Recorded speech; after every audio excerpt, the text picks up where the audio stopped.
The flames that consumed the great Library of Alexandria in ancient Egypt are said to have destroyed the greatest collection of human knowledge ever assembled. Scrolls containing the lost works of Aristotle, the complete writings of Sappho, mathematical proofs that wouldn't be rediscovered for centuries, and secrets of engineering that built the wonders of the ancient world, all reduced to ash and memory. Or were they? What if I told you that the Library of Alexandria never truly burned? What if the most precious texts were secretly moved, hidden away in a vault so well concealed that it has remained undiscovered for over 1,000 years? What if everything we've been taught about history's greatest intellectual tragedy is a carefully constructed lie? Welcome, seekers of hidden truths, to a journey that will challenge everything you think you know about the ancient world. I'm your guide through the shadows of forgotten history, where the line between legend and reality blurs like smoke in the desert wind. Close your eyes for a moment and imagine walking through corridors lined with scrolls that contain the answers to questions we're still asking today. Feel the weight of knowledge that could rewrite our understanding of mathematics, astronomy, medicine, and the very origins of human civilization. Because tonight we're diving deep into evidence that suggests the Library of Alexandria's most guarded secrets weren't destroyed by fire, conquest, or time. They were moved, hidden, protected by a network of scholars who saw the darkness coming and took extraordinary measures to preserve the light of human knowledge for future generations. But this isn't just another story about lost books and ancient mysteries. This is about power, about control, about who gets to decide what humanity remembers and what gets buried in the sands of time. The implications of what I'm about to share with you reach far beyond dusty scrolls and forgotten libraries.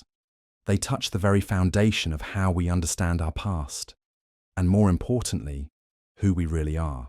Over the next hour, I'm going to take you on a journey through hidden passages beneath Alexandria, secret societies that have guarded ancient knowledge for millennia, and modern archaeological discoveries that mainstream academia refuses to acknowledge. We'll explore underground chambers that shouldn't exist, examine artifacts that don't fit our timeline, and uncover a conspiracy of silence that reaches from the ancient world to the highest levels of today's institutions. I've spent 3 years researching this story, following leads that took me from the libraries of Oxford to the underground tunnels of modern Alexandria, from Vatican archives that tourists never see to private collections owned by families whose names you'd recognize. What I found will shake you to your core because it suggests that humanity's greatest intellectual treasures aren't lost at all. They're waiting. The conventional story we've all been taught goes like this. The Library of Alexandria, founded in the 3rd century BCE, was the intellectual heart of the ancient world. Scholars from across the Mediterranean brought their works to be copied and stored in its vast halls. Then, through a series of disasters, fires, budget cuts, and religious conflicts, this beacon of learning slowly declined until the last remnants were destroyed sometime between the 4th and 7th centuries CE. The end. Case closed. Move along. But what if that story is a smokescreen? What if the real Library of Alexandria, the one that contained the most dangerous and powerful knowledge, was never meant to be found by casual historians or conquering armies? What if its true purpose was always to be hidden, waiting for the right moment to emerge? The first crack in the official narrative comes from the writings of a 5th century scholar named Theon of Alexandria. In a text that survived in a single manuscript hidden in a monastery in Syria, Theon describes a sacred archive beneath the main library, accessible only to the highest initiates. He writes of scrolls so valuable that they were kept in specially constructed chambers, sealed with mechanisms that would destroy the contents if tampered with by unauthorized hands. For centuries, historians dismissed these references as metaphorical or mythical. But in 1995, something changed. During routine excavation for a hotel foundation in Alexandria, workers broke through into a vast underground chamber. The Egyptian authorities immediately sealed the site, claiming it was structurally unstable. But 3 workers who were inside before the lockdown told a very different story. They described corridors lined with niches, each containing what appeared to be scroll cases made of materials they couldn't identify. The air inside was dry, almost artificially preserved, and the walls were covered with symbols that looked like a mixture of Greek, Egyptian, and something else entirely, something that didn't match any known ancient script. Before they could explore further, armed guards arrived and escorted everyone out. The site was filled with concrete within a week. The official report stated that nothing of archaeological significance was found, but one of those workers, a man named Hassan al-Mahmoud, managed to take something with him before the authorities arrived. Hidden in his work clothes was a small fragment of papyrus, unlike anything in the Egyptian museum's collection. The material was impossibly well preserved, the ink still vibrant after what should have been centuries of aging. But more disturbing were the contents. Written in ancient Greek was a formula for creating a substance that sounds remarkably like modern antibiotics, complete with precise measurements and preparation instructions that demonstrate a sophisticated understanding of chemistry. Al-Mahmoud tried to bring this fragment to the attention of archaeologists at the University of Alexandria. He was politely thanked, and the fragment was confiscated for proper analysis. No results were ever published. Al-Mahmoud himself died in a car accident 6 months later. The fragment has never been seen again. This might be where the story ends, dismissed as urban legend or coincidence, if it weren't for what happened next. Because Hassan al-Mahmoud wasn't the only person to find evidence of Alexandria's hidden archive. He was just the first to go public about it. In the dusty corners of private manuscript collections across Europe and the Middle East, scholars have been quietly discovering references to something called the Sanctuary of Preserved Wisdom. These mentions appear in texts from different time periods, written by people who had no contact with each other, yet they describe remarkably similar details. A 12th century Crusader Knights journal, discovered in a French chateau in 2008, describes being led through chambers beneath the fallen library where the light of ancient knowledge still burns.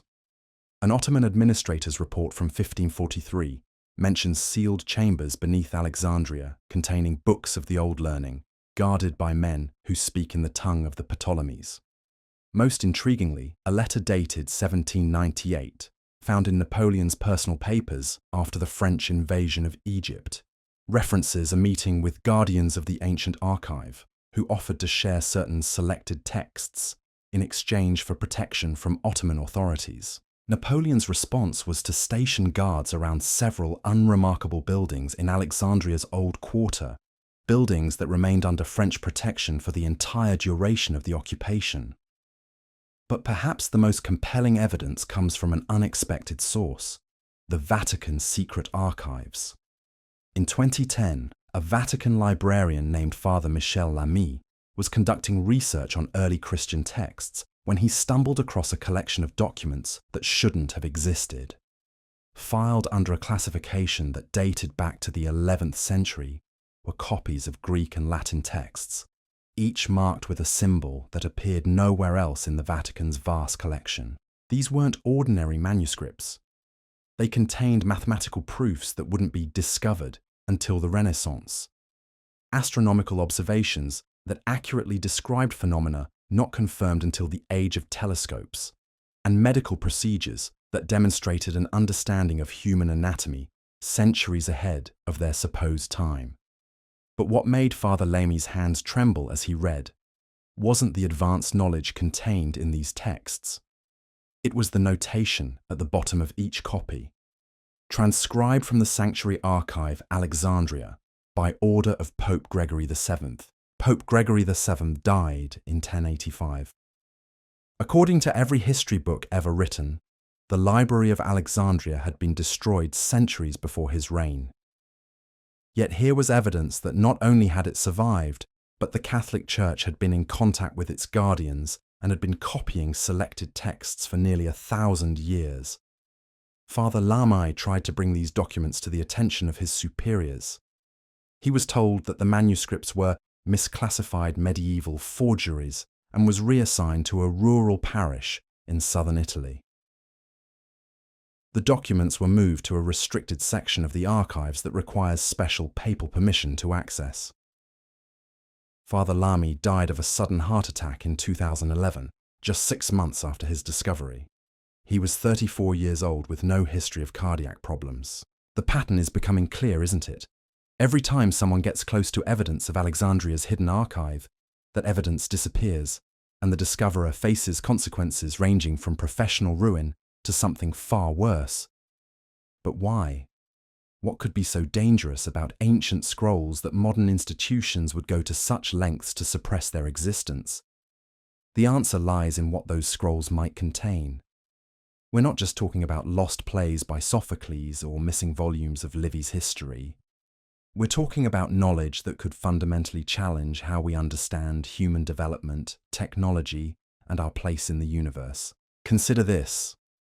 What if the ancient world was far more advanced than we've been taught? What if the Library of Alexandria contained evidence of technologies that we think of as modern innovations? What if our entire timeline of human progress is built on carefully curated evidence while the proof of far greater ancient achievements lies hidden beneath the sands? The implications are staggering. If ancient civilizations possessed advanced mathematical knowledge, sophisticated engineering techniques, or even early forms of what we might recognize as scientific method, then our understanding of how knowledge develops and spreads would need to be completely rewritten. The idea of linear progress from primitive to modern would collapse, replaced by a far more complex picture of human achievement rising and falling across millennia. But there's something even more unsettling to consider. What if the knowledge hidden in Alexandria's secret archive isn't just advanced for its time? What if it's advanced even by our standards? What if those ancient scholars possessed insights into physics, astronomy, or medicine that we're still struggling to understand? This isn't as far-fetched as it might sound. We know that ancient Greek mathematicians made discoveries that weren't fully understood until centuries later. We know that Roman engineers built structures using techniques that modern architects still find difficult to replicate. We know that ancient astronomers tracked celestial movements with an accuracy that seems impossible given their supposed tools. But what if these weren't isolated achievements by brilliant individuals? What if they were part of a systematic body of knowledge, carefully preserved and studied by generations of scholars who understood that their civilization might not last forever? The Great Library of Alexandria wasn't just a repository of scrolls. It was a research institution, a place where the greatest minds of the ancient world came to study, experiment, and push the boundaries of human understanding. For over 6 centuries, it accumulated knowledge from across the known world: Greek philosophy, Egyptian mathematics, Babylonian astronomy, Indian medicine, Persian engineering, and traditions from cultures we've barely heard of. Now imagine that as the Roman Empire declined and Christianity rose to power, the guardians of this knowledge saw the writing on the wall. They witnessed the burning of pagan temples, the persecution of philosophers, the systematic destruction of heretical texts. They knew that their great repository of human knowledge was in danger. What would you do? Would you stand by and watch centuries of accumulated wisdom go up in flames? Or would you take action to preserve it, even if that meant hiding it so well that future generations might never find it? The evidence suggests they chose preservation over publicity. They selected the most valuable and dangerous texts, the ones that contained knowledge too powerful to be lost or too revolutionary to be safely revealed. They built a hidden archive, sealed away from the chaos of the changing world, protected by guardians who took oaths of secrecy that have been maintained for over a millennium. And here's where our story takes an even more intriguing turn. Because if this hidden archive really exists, if it really contains the advanced knowledge of the ancient world, then someone, somewhere, has been guarding it all this time. Someone who knows exactly where it is and what it contains. someone who has been making decisions about what humanity is ready to know and what should remain hidden. The question that should be keeping you awake at night is this: who are these guardians, and what gives them the right to control humanity's intellectual inheritance? The trail of these mysterious guardians leads us down a rabbit hole that stretches across continents and centuries, connecting dots that were never meant to be connected. Because when you start looking for evidence of an organization capable of hiding and protecting the Library of Alexandria's greatest secrets for over 1,000 years, you discover something that will make your blood run cold. They're still active, they're still watching, and they're still deciding what you're allowed to know. Let me paint you a picture that started forming when I began tracking the financial records of archaeological expeditions in Egypt over the past century. Time and again, promising excavations near Alexandria would suddenly lose their funding just as they were making significant discoveries. Projects that had been years in the planning would be shut down overnight, their findings classified, their researchers scattered to less sensitive assignments. But here's the fascinating part. When you dig deeper into who was pulling the strings, who was making the calls that ended these expeditions, you start seeing the same names appearing over and over again. Not individual names, but family names. Bloodlines that can be traced back through centuries of European nobility, banking dynasties, and academic institutions. The Medici family of Italy, whose patronage of Renaissance art and science shaped European culture for centuries, maintained extensive correspondence with scholars in Alexandria well into the 16th century. Letters discovered in their private archives reference the keepers of the ancient flame and payments made for preservation of the old wisdom. These weren't metaphorical references to supporting general scholarship. They were specific, coded communications about maintaining a very particular secret. The Fugger banking family, whose financial empire once rivaled that of entire nations, kept detailed records of investments in what they called Mediterranean preservation projects. Jacob Fugger the Rich, writing to his nephew in 1519, mentions funding for the guardians of the drowned library and emphasizes that these payments must continue until the world is ready for what sleeps beneath the waves. But it's not just European families. The trail leads to Islamic scholarly dynasties as well. The Al-Azhar University in Cairo, one of the oldest continuously operating universities in the world, has maintained what they call special collections that are never displayed, never catalogued, and never discussed with outside researchers. Former professors who have asked too many questions about these collections have found their tenure mysteriously terminated. Dr. Ahmad Hassan, who taught medieval history at Al-Azhar for 23 years, began researching connections between his university and the ancient Library of Alexandria in 2003. He discovered references in the university's founding documents to sacred texts preserved from the time of the Ptolemies, and began asking his superiors for access to examine these materials. 6 months later, Dr. Hassan received a visit from 3 men who identified themselves as representatives of the university's traditional benefactors. They politely, but firmly, explained that his research was moving in directions that would not be beneficial to his career or his family's well-being. Dr. Hassan stopped his research immediately and refused to discuss the topic for the remaining years of his tenure. But here's where the story gets really unsettling. Dr. Hassan wasn't silenced by university administrators or government officials. He was silenced by representatives of an organization that has no official existence, no public face, and no acknowledged authority. Yet they wielded enough power to end a respected professor's research with a single conversation. This shadow organization appears to operate across religious, cultural, and national boundaries. Catholic monasteries in Ireland have references to it in their medieval records. Orthodox monasteries in Greece acknowledge its existence in carefully worded statements about guardians of ancient wisdom.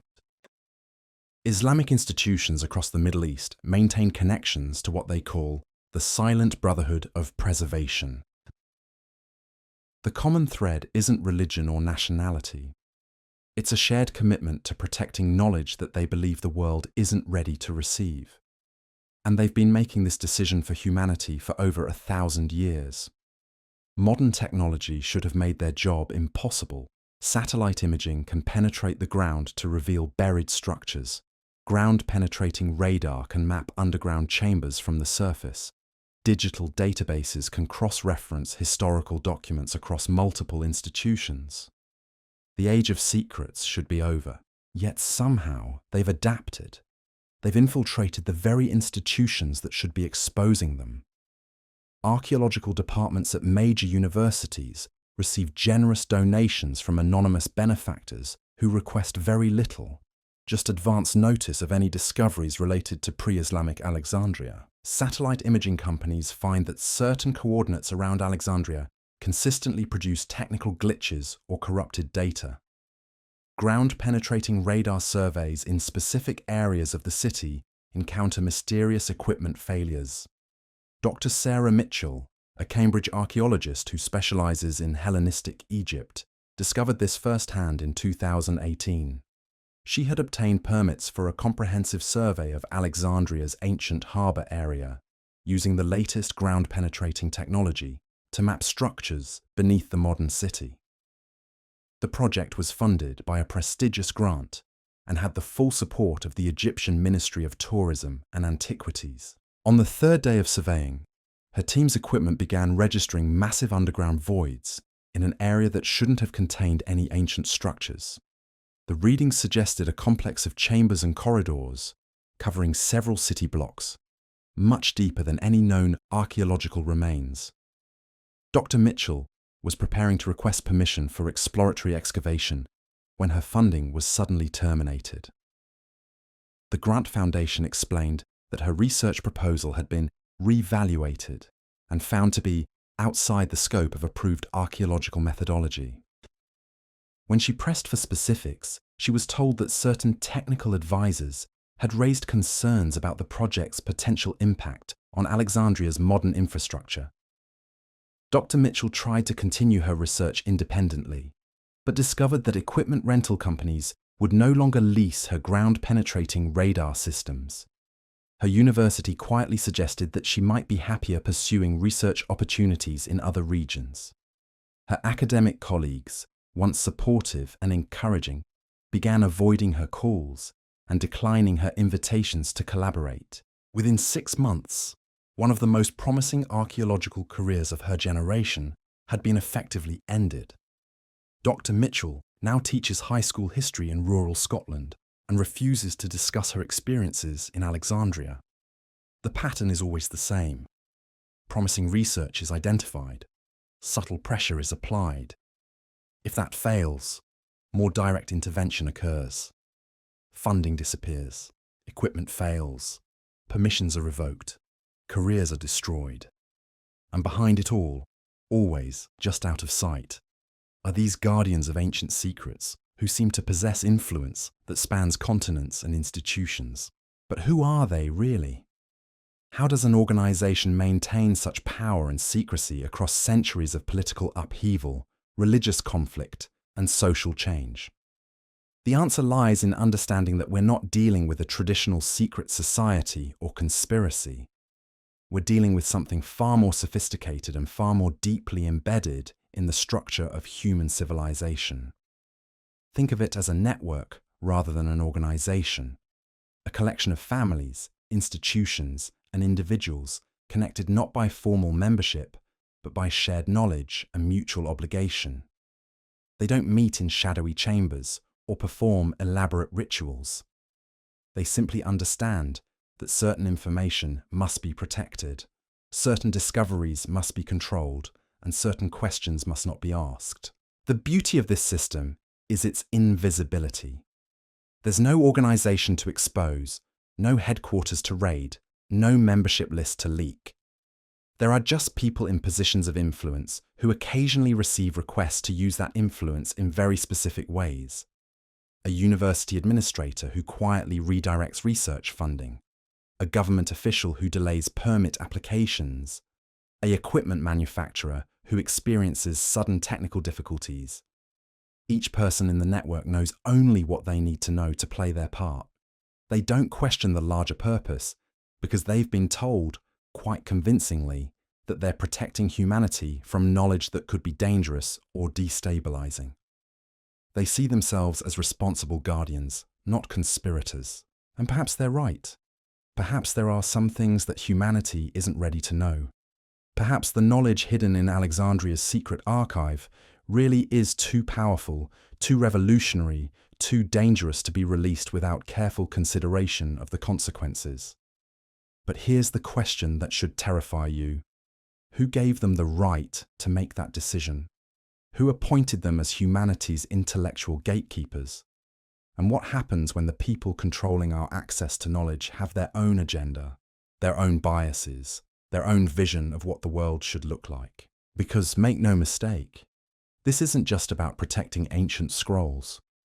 This is about controlling the narrative of human development, shaping our understanding of what's possible, and determining which civilizations get remembered and which get forgotten.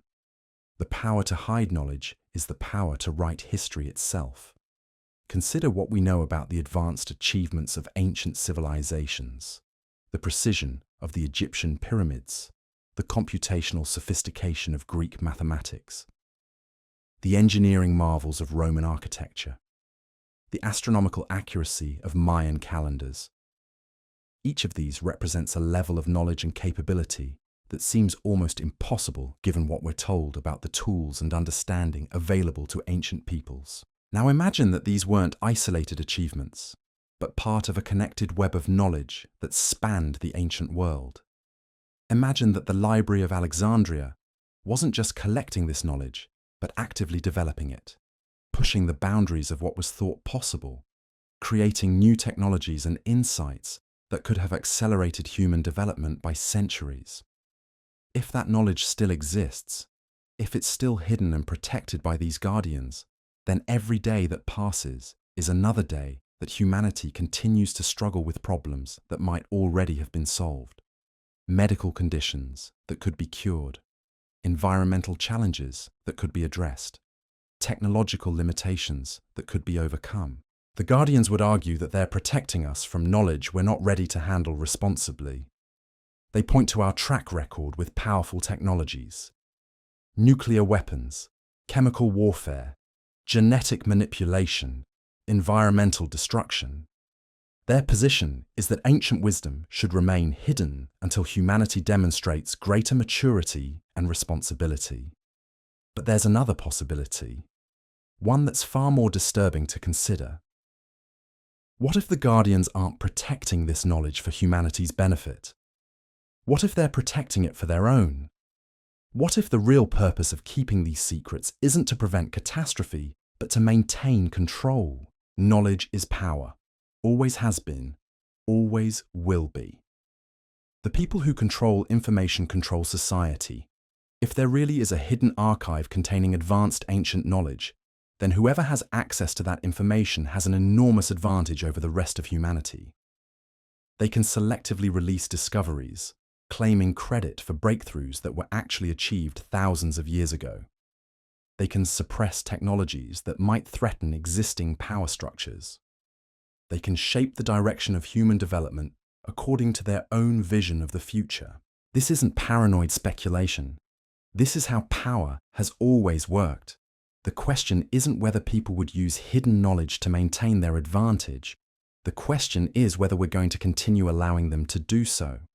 The trail of evidence leads us to a revelation that will make your pulse quicken and your worldview crack at its very foundation. Because what I'm about to show you isn't just another piece of circumstantial evidence or another suspicious coincidence. This is proof that the guardians of Alexandria's secrets have made a critical mistake, one that exposes the entire operation. In 2019, a construction crew renovating the basement of a 15th century palazzo in Venice broke through what they thought was a supporting wall. What they found behind it was a chamber that had been sealed for centuries, containing documents that were never meant to see daylight. The Italian authorities classified the discovery immediately, but not before one of the construction workers managed to photograph several pages with his phone. Those photographs found their way to Dr. Elena Rossi, a Renaissance historian at the University of Bologna, who specializes in Venetian trade records. What she saw in those grainy phone images made her question everything she thought she knew about the flow of knowledge between East and West during the Renaissance. The documents were written in a mixture of Latin, Greek, and Arabic, but they weren't medieval texts. They were inventories, detailed lists of scrolls, their contents, their condition, and most importantly, their location. These weren't describing books in Venetian libraries or monasteries. They were cataloguing materials in something called the Sanctuary Beneath the Waves, with references to the 43rd Chamber and the Hall of Preserved Mathematics. But here's what made Dr. Rossi's hands shake as she studied these photographs. Several of the scrolls listed in these 15th century inventories contained titles that matched breakthrough discoveries made during the Renaissance. Mathematical concepts that we credit to Italian scholars, astronomical observations that we attribute to Renaissance astronomers, medical procedures that we believe were developed centuries later. The documents suggested that Renaissance scholars hadn't discovered this knowledge. They had accessed it from a hidden archive and claimed it as their own original work. Dr. Rossi tried to gain official access to examine the original documents, but was told that they had been damaged beyond recovery during the construction accident. When she pressed for more details, she learned that the entire cache had been turned over to appropriate authorities for proper preservation. Those authorities were never identified, and the documents were never seen again. But Dr. Rossi had made copies of those phone photographs, and she began cross-referencing the scroll titles with known Renaissance texts. What she discovered was a pattern that extends far beyond Italy. Breakthrough discoveries across Europe during the 15th and 16th centuries, innovations that supposedly marked humanity's emergence from medieval ignorance, matched exactly with items listed in these Venetian inventories. The implication is staggering. The Renaissance, that flowering of human knowledge and creativity that we're told marked the beginning of the modern world, may have been nothing more than the controlled release of ancient secrets. The great minds we celebrate as pioneers may have been little more than translators, copying and adapting knowledge that had been preserved for over 1,000 years. Think about what this means. Leonardo da Vinci's engineering designs, Copernicus's heliocentric model, Vesalius's anatomical discoveries, Galileo's astronomical observations. What if none of these were original insights? What if they were all based on ancient texts that had been carefully selected for release by the guardians of hidden knowledge? This would explain something that has always puzzled historians. Why did the Renaissance happen when it did? Why did human knowledge suddenly accelerate after centuries of relative stagnation? The traditional explanation involves the rediscovery of classical texts, the invention of the printing press, and increased trade with the East. But those factors alone don't explain the sudden explosion of innovation across multiple fields simultaneously. What if the real explanation is that the guardians decided it was time to release some of their hoarded knowledge? What if they carefully selected certain discoveries that would advance human development without revealing the full extent of ancient capabilities? What if the Renaissance was a controlled experiment in gradual disclosure? Dr. Rossi's research suggests that this pattern didn't end with the Renaissance. She found references in 17th and 18th century documents to similar controlled releases of information. The scientific revolution, the Enlightenment, even the Industrial Revolution, all show signs of being guided by access to pre-existing knowledge rather than genuine discovery. Consider the speed with which certain technologies developed once their discovery was announced. Steam engines went from theoretical concept to practical application with remarkable efficiency. Electrical phenomena were understood and harnessed with surprising rapidity. Medical advances that should have taken decades of trial and error were achieved with almost supernatural insight. What if these weren't the products of human genius working from first principles? What if they were the result of ancient blueprints being carefully translated and adapted for contemporary use? The evidence for this controlled release of knowledge becomes even more compelling when you examine what hasn't been released. Despite all our technological advancement, despite our sophisticated understanding of physics and engineering, there are still ancient achievements that we can't fully explain or replicate. We still don't know exactly how the pyramids were built. We can't reproduce the durability of Roman concrete. We don't understand the precision of ancient astronomical observations made without telescopes. We can't explain how ancient surgeons performed procedures that require modern anesthesia and antiseptics. These aren't just gaps in our knowledge. They're evidence that ancient civilizations possessed capabilities that have been deliberately excluded from the controlled releases of information. The Guardians have shared enough to keep humanity advancing, but they've held back the truly revolutionary discoveries. But why? What could be so dangerous about ancient engineering techniques or medical procedures that they need to remain hidden? The answer brings us to the darkest aspect of this entire conspiracy. The knowledge being suppressed isn't just advanced for its time. Some of it is advanced beyond our current understanding. Some of those ancient scrolls contain insights into physics, chemistry, and biology that could revolutionize our world overnight. But they could also destabilize it completely. Imagine energy sources that could make fossil fuels obsolete instantly. Imagine medical treatments that could extend human life indefinitely.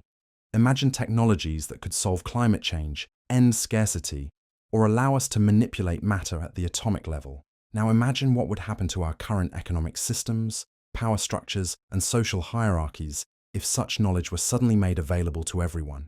The oil industry would collapse overnight. Pharmaceutical companies would become irrelevant. Governments that derive their power from controlling resources would find themselves powerless. The entire foundation of our modern world would crumble, potentially throwing humanity into chaos as old systems died and new ones struggled to be born. From this perspective, the Guardians aren't villains hoarding knowledge for personal gain. They're stewards trying to prevent catastrophic disruption by releasing information at a pace that society can absorb without destroying itself. They see themselves as protecting humanity from its own potential for self-destruction. But there's another interpretation, one that's far more sinister. What if the gradual release of knowledge isn't about protecting humanity? What if it's about maintaining control? What if the Guardians have discovered that the most effective way to rule is not through force or obvious manipulation, but through the careful management of human development itself? By controlling the pace of technological and scientific advancement, they can ensure that power remains concentrated in the hands of those who have access to the hidden knowledge. They can prevent the emergence of technologies that might threaten existing hierarchies.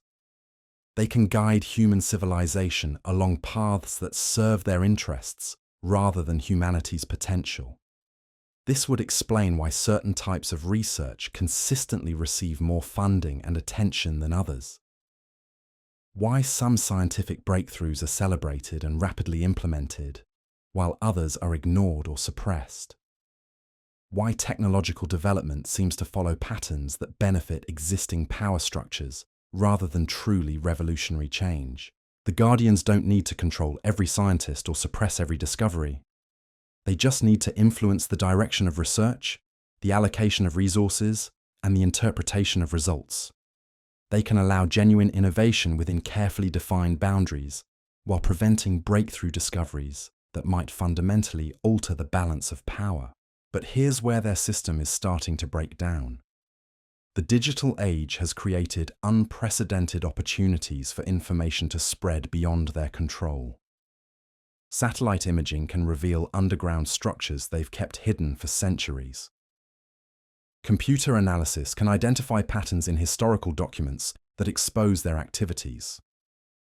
Global communication networks allow researchers to share findings instantly, making it harder to silence inconvenient discoveries. More importantly, a new generation of researchers is asking questions that the Guardians never expected. These aren't just archaeologists looking for ancient artifacts or historians studying medieval texts. These are computer scientists using artificial intelligence to analyze vast databases of historical information. These are geologists using advanced imaging to map underground structures. These are mathematicians using complex algorithms to identify hidden patterns in seemingly random data. They're approaching the mystery of Alexandria's hidden archive from angles that the traditional guardians never anticipated and couldn't prepare for. And what they're finding is evidence that the conspiracy goes even deeper than anyone imagined. Dr. James Chen, a data scientist at MIT, wasn't looking for ancient secrets when he began his analysis of global patent applications over the past century. He was trying to identify patterns in technological innovation that might predict future breakthroughs. What he found instead was evidence of coordination that shouldn't exist. Certain types of innovations, particularly those related to energy production and medical treatments, showed patterns that suggested they weren't emerging randomly from independent research. Instead, they appeared to be following a predetermined sequence, as if someone was releasing technological advances according to a master plan. The timing was too precise, the geographical distribution too coordinated, the technical specifications too similar across supposedly independent research teams. Dr. Chen's algorithms identified statistical anomalies that could only be explained by centralized control of information flow. When Dr. Chen tried to publish his findings, he encountered resistance from peer reviewers, who claimed his methodology was flawed, despite being unable to identify specific errors in his analysis. His research funding was suddenly redirected to other projects. His university suggested he might be happier pursuing less controversial research topics. But Dr. Chen had already shared his raw data with colleagues at other institutions, and they began conducting their own analyses. What they found was even more disturbing. The patterns of controlled technological release that Dr. Chen had identified weren't limited to the past century. They extended back through the Industrial Revolution, the Enlightenment, the Renaissance, and beyond. Someone had been managing human technological development for centuries, releasing innovations at carefully calculated intervals to maintain social stability while preventing revolutionary breakthroughs that might threaten existing power structures. The implications are breathtaking. If this analysis is correct, then virtually every major technological advance in human history has been the result of controlled disclosure rather than genuine discovery. We haven't been progressing through our own ingenuity. We've been following a script written by guardians who possess knowledge far beyond our current understanding. But the most terrifying aspect of Dr. Chen's discovery isn't what it reveals about the past. It's what it suggests about the future. If the guardians have been controlling technological development for centuries, if they possess ancient knowledge that could revolutionize our world, then they also have the power to determine humanity's ultimate destiny. They could accelerate our development, sharing technologies that could solve our greatest challenges and usher in an age of unprecedented prosperity. Or they could continue their gradual approach, maintaining control while allowing us to advance at a pace they consider safe. Or, most frighteningly, they could decide that humanity has become too dangerous, too unpredictable, too difficult to control. In that case, they might choose to reverse course entirely. Instead of releasing new knowledge, they might begin actively suppressing what we've already learned. Instead of guiding our development, they might decide to limit it. Instead of protecting ancient secrets for our eventual benefit, they might conclude that those secrets are too dangerous for any human civilization to possess. The evidence suggests that we're approaching a critical juncture. The Guardians' traditional methods of control are becoming less effective as technology advances and information becomes harder to suppress. They're being forced to make increasingly dramatic interventions to maintain secrecy, and those interventions are leaving traces that alert researchers are beginning to identify. We may be living through the final phase of a system that has controlled human development for over a millennium. The question is whether that system will adapt, allowing for greater transparency and shared access to hidden knowledge, or whether it will collapse entirely, potentially taking centuries of preserved wisdom with it. But there's a third possibility, one that's both more hopeful and more terrifying than either gradual disclosure or systematic suppression. What if the Guardians have been preparing for this moment all along? What if the gradual release of knowledge over the centuries wasn't just about maintaining control, but about preparing humanity for a revelation so profound that it would fundamentally change everything we understand about ourselves and our place in the universe? What if the Library of Alexandria's greatest secret isn't just advanced ancient technology or forgotten scientific principles? What if it's proof that human civilization has been through this cycle before, that we've risen to great heights only to fall back into darkness, and that the Guardians aren't just protecting knowledge from the past, but preparing us for a future that we can barely imagine? The answer to that question lies in the deepest vaults of the hidden archive, in scrolls that have never been copied or translated, in knowledge so profound and dangerous that even the Guardians themselves may not fully understand its implications. And as our investigation continues to uncover more evidence, as the conspiracy of silence begins to crumble under the weight of modern technology and persistent inquiry, we may be about to learn truths that will shatter everything we thought we knew about human history and human potential. The shadows are lifting, the veil is thinning, and somewhere beneath the ancient streets of Alexandria, in chambers that have remained sealed for over 1,000 years, the greatest secrets in human history are waiting to be revealed. The silence that follows such revelations isn't empty. It's pregnant with possibility, heavy with the weight of implications that stretch across millennia. Because what we've uncovered so far is just the surface layer of a truth so vast and complex that it defies comprehension. The real story of Alexandria's hidden archive doesn't just challenge our understanding of the past, it rewrites the entire narrative of human consciousness itself. In the autumn of 2021, something unprecedented happened. For the first time in over 1,000 years, the Guardians made a mistake that couldn't be covered up, contained, or explained away. It began with a simple software glitch at a telecommunications company in Cairo, a routine malfunction that should have been fixed within hours and forgotten within days. Instead, it opened a window into communications that were never meant to be intercepted. Dr. Amira Farouk was working the night shift at Egyptel's monitoring station when her screens began displaying encrypted transmissions that didn't match any known protocols. The signals were bouncing between locations across 6 continents, using satellite networks that shouldn't have existed, carrying data packets that defied every encryption standard in her database. What made her blood run cold wasn't the technical impossibility of what she was seeing. It was the content that began emerging as her decryption algorithms slowly cracked the outer layers of protection. These weren't government communications or corporate data transfers. These were status reports on archaeological sites, updates on research suppression activities, and most chillingly, discussions about something called the Final Protocol.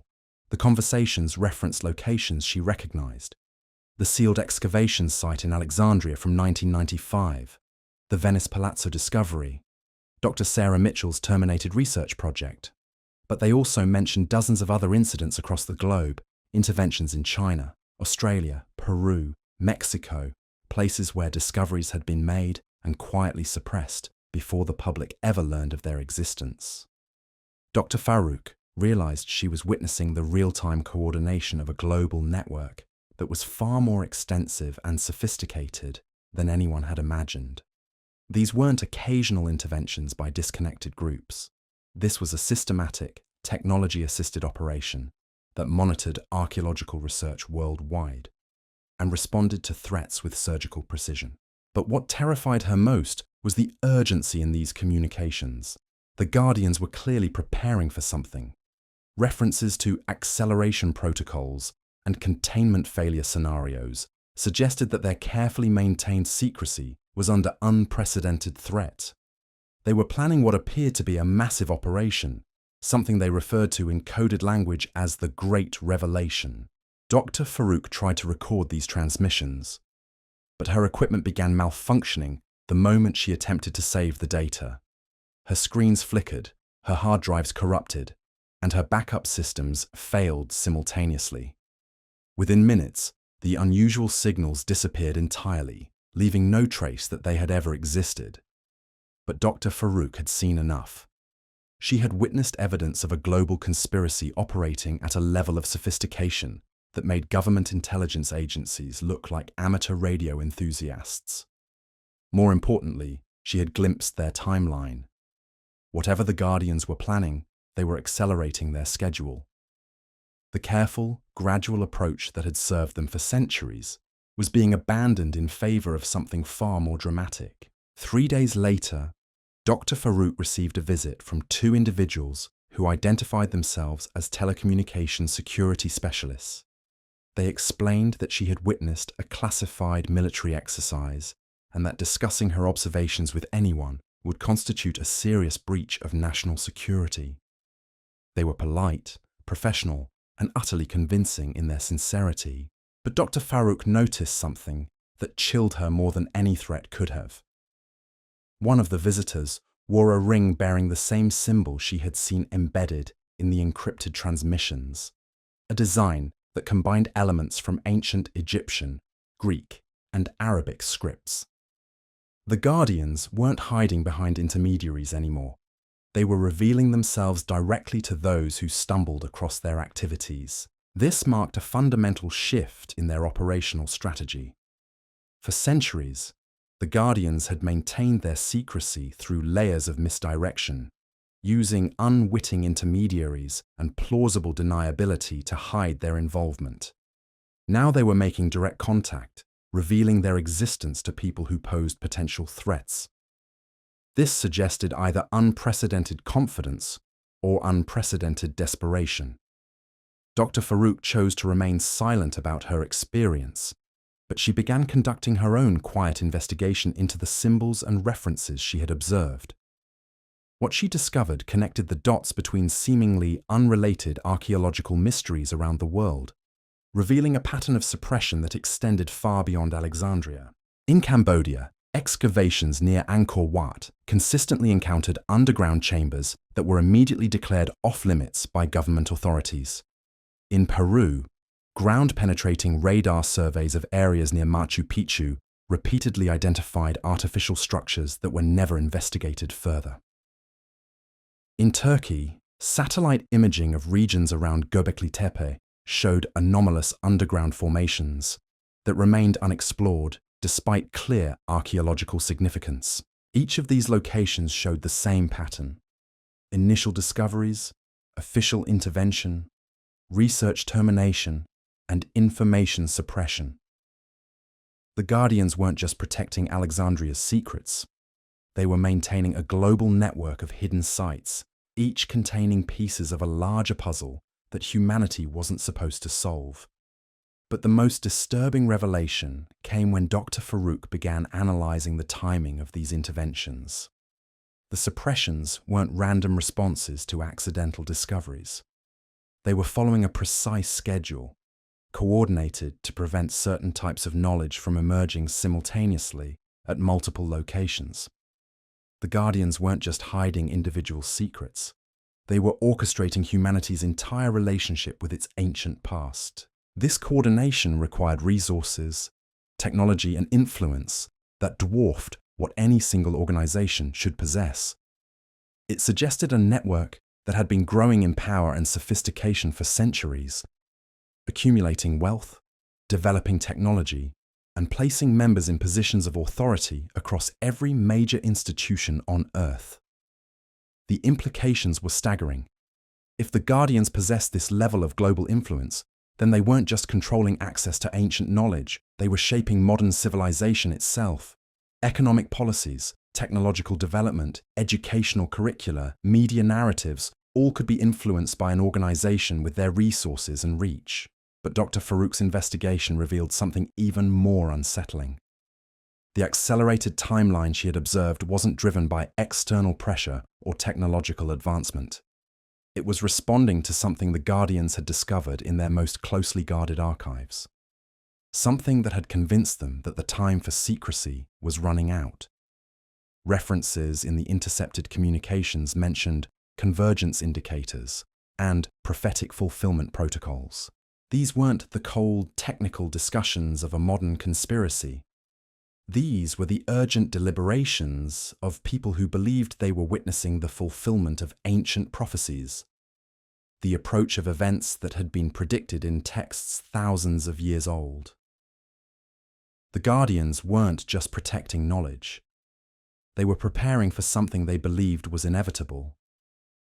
Something that would fundamentally change the relationship between humanity and the secrets they had been guarding. Something that would make their traditional role as information gatekeepers either unnecessary or impossible to maintain. This revelation cast everything in a new light. What if the gradual release of knowledge over the centuries hadn't been about controlling human development, but about preparing humanity for a moment when all secrets would be revealed? What if the Guardians saw themselves not as permanent controllers of information, but as temporary stewards preparing civilization for a time when such stewardship would no longer be needed? The ancient texts hidden in Alexandria's secret archive might contain more than advanced technology or forgotten science. They might contain prophecies, predictions, or warnings about cyclical events that occur across vast spans of time. Events that require specific preparations, specific levels of human development, specific thresholds of knowledge and capability to survive. If this interpretation is correct, then we're not just witnessing the breakdown of an ancient conspiracy. We're approaching a moment that was anticipated thousands of years ago, a convergence point where humanity's carefully managed development meets conditions that make continued secrecy impossible. But what kind of event could require such extensive preparation? What could justify centuries of information control and social manipulation?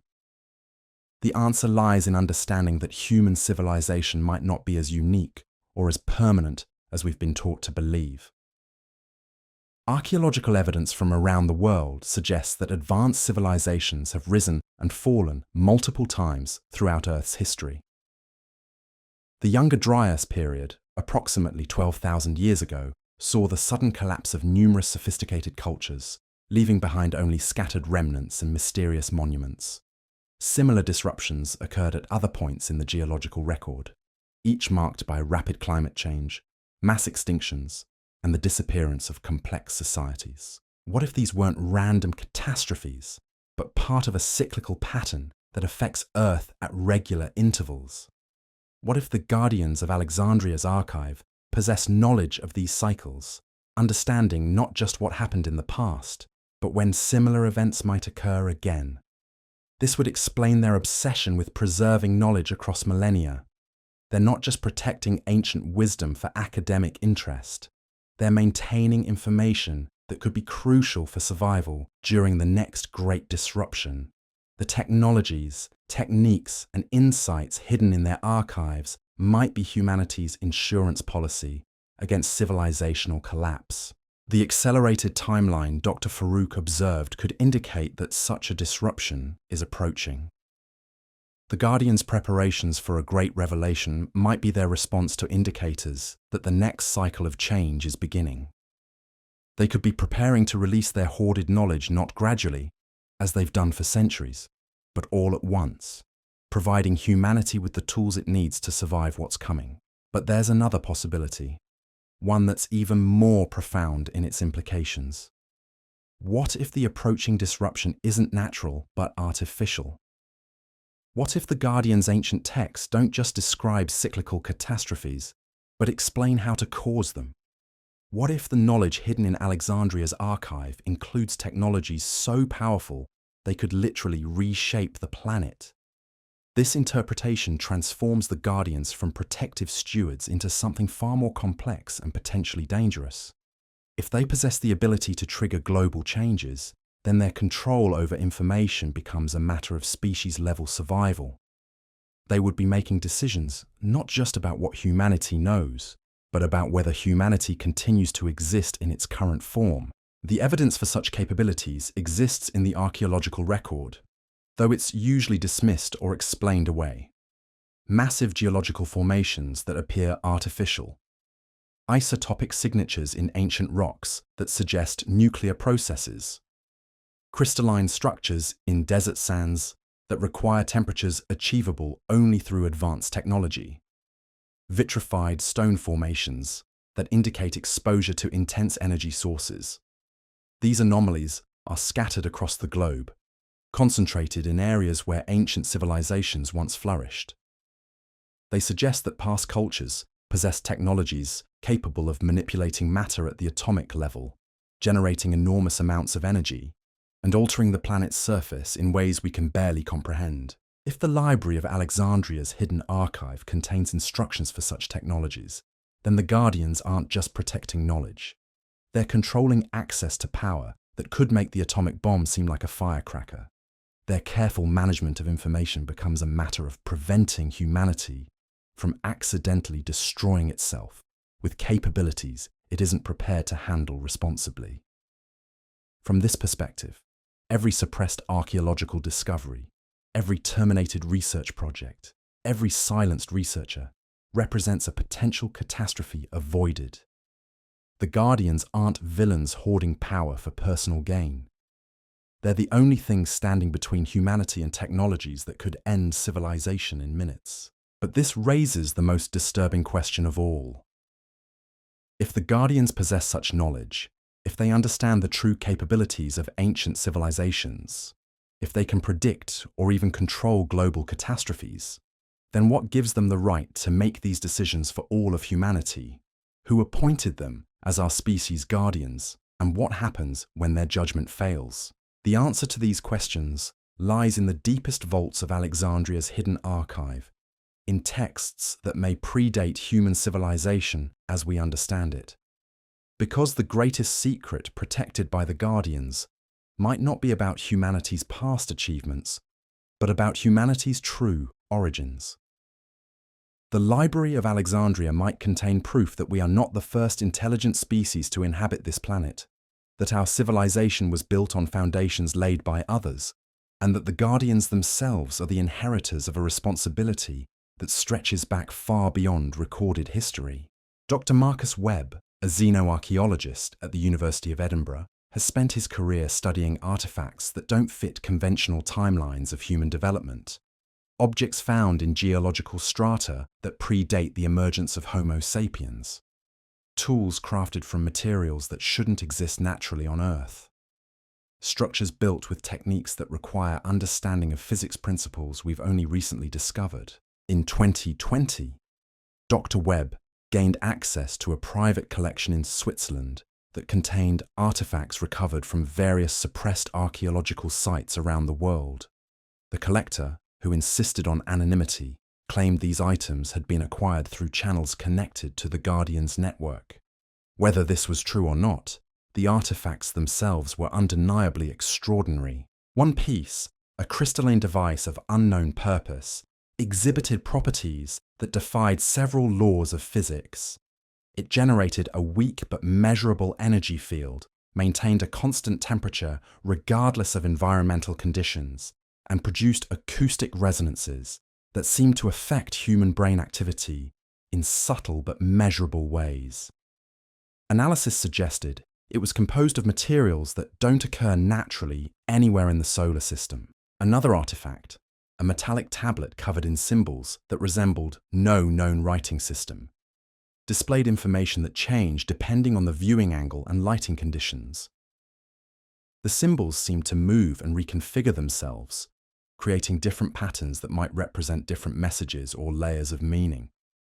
Spectroscopic analysis revealed that the metal itself contained isotopes that shouldn't exist in nature.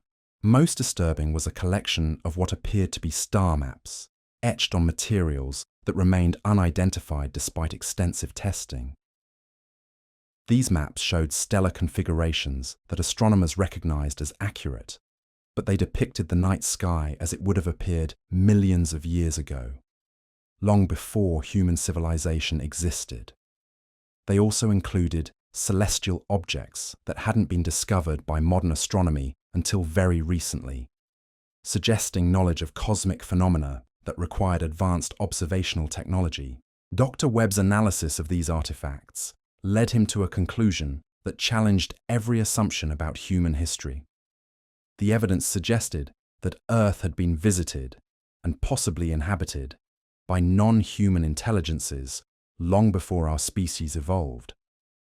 These visitors had left behind technologies and knowledge that were subsequently discovered by ancient human civilizations and incorporated into their cultures.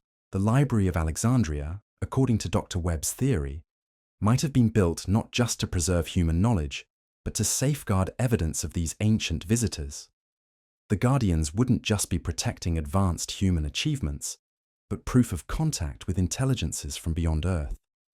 This would explain the extreme measures taken to maintain secrecy, the global reach of the suppression network, and the apocalyptic urgency that seems to drive their recent activities. If humanity learned that it wasn't alone in the universe, that Earth had been visited by advanced civilizations, that our own development had been influenced by non-human intelligence, the psychological and social impact would be unprecedented. Religious systems would collapse. Political structures would become meaningless.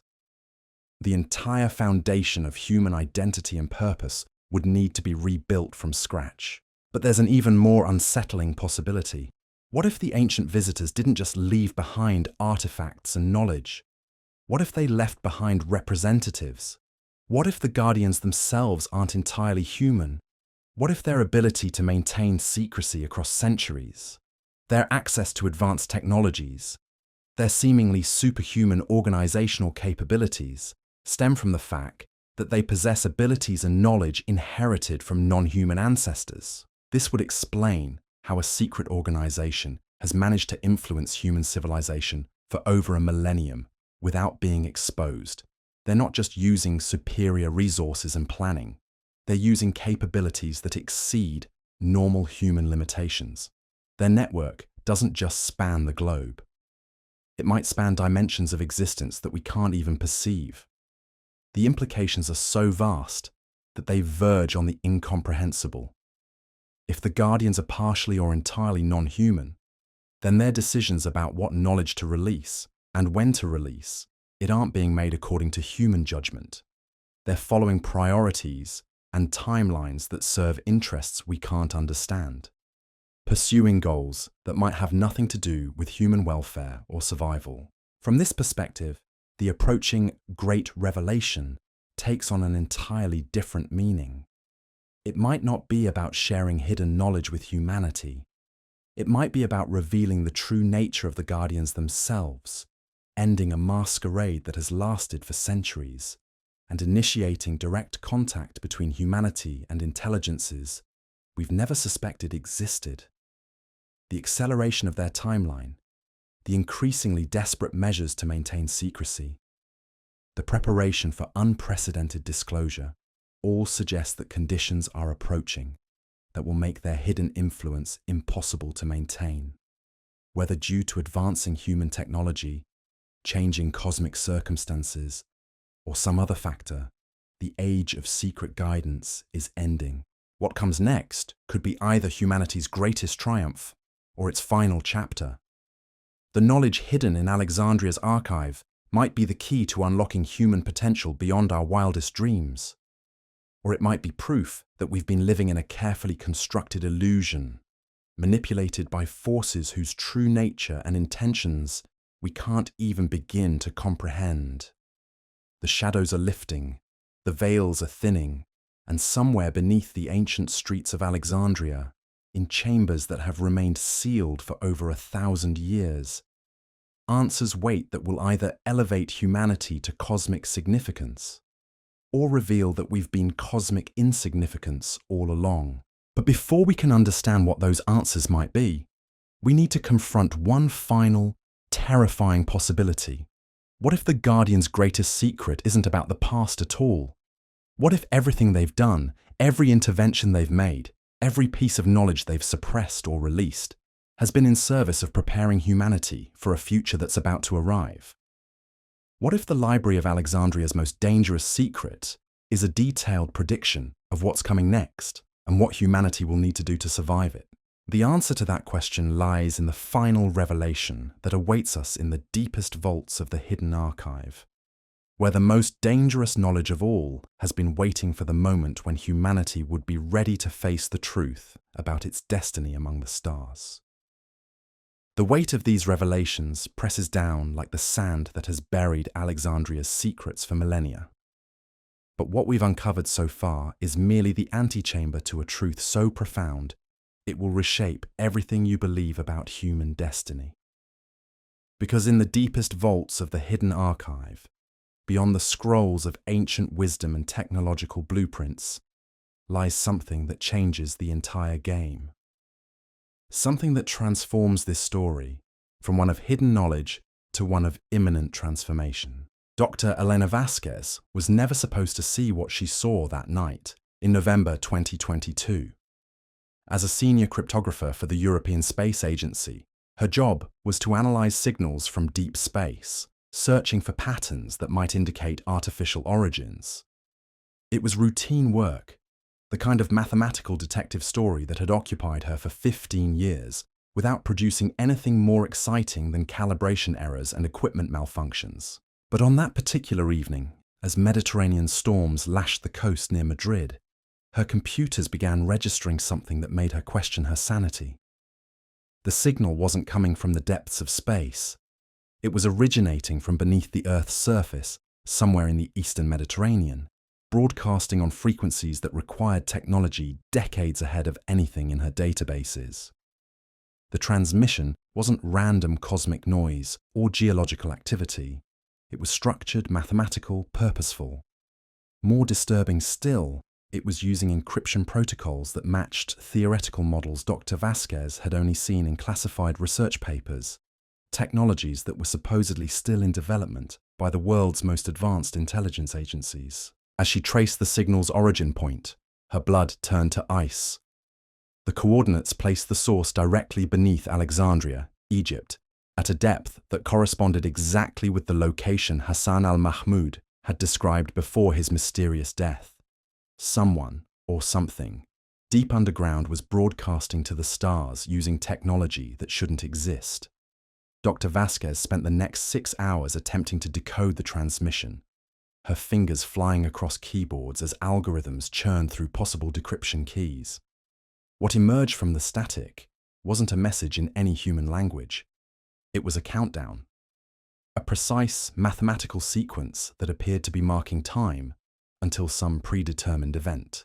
The countdown wasn't measuring days or months. It was measuring cosmic cycles, astronomical alignments, celestial events that occurred on scales of centuries or millennia. But according to her calculations, this vast cosmic clock was approaching zero. Whatever it was counting down to was less than 5 years away. Dr. Vasquez tried to report her findings through official channels, but encountered the same mysterious resistance that had silenced so many others. Her superiors classified her discovery immediately, claiming it was related to sensitive military communications. Her security clearance was suspended pending a routine review that never seemed to conclude. Her access to the deep space monitoring equipment was quietly revoked. But Dr. Vasquez had made copies of everything before the official lockdown began. Working from her home computer, she continued analyzing the transmission, discovering layers of complexity that suggested intelligence far beyond current human capabilities. The signal wasn't just a countdown, it was a preparation protocol, a set of instructions being broadcast to receivers that were apparently scattered across the globe. Each receiver appeared to be responding with its own signal, creating a network of underground transmissions that spanned continents. Dr. Vasquez identified nodes beneath significant archaeological sites from Easter Island to Stonehenge, from the pyramids of Giza to the temples of Angkor Wat. The entire planet seemed to be wired with communication devices that had been dormant for centuries and were now suddenly coming online. The implications were staggering. If ancient sites around the world contained hidden technology capable of communicating with each other, then human civilization had been built on top of a pre-existing infrastructure.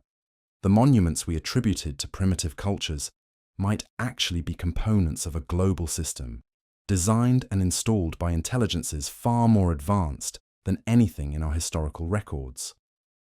But the most terrifying aspect of Dr. Vasquez's discovery wasn't the existence of this hidden network. It was what the network was preparing for. The countdown signals weren't random. They were synchronized with astronomical events that occurred in cycles spanning thousands of years. Events that corresponded with periods of massive change in human civilization. The last time these celestial alignments had occurred, according to her calculations, was approximately 12,000 years ago, the end of the last ice age, the Younger Dryas period, the time when advanced civilizations around the world had suddenly vanished, leaving behind only mysterious monuments and fragmented legends. Dr. Vasquez realized she was witnessing preparations for the next great cycle, the next period of planetary transformation that occurred when cosmic forces aligned in specific configurations. The hidden network wasn't just communicating, it was activating, preparing to fulfill a function that had been dormant for millennia.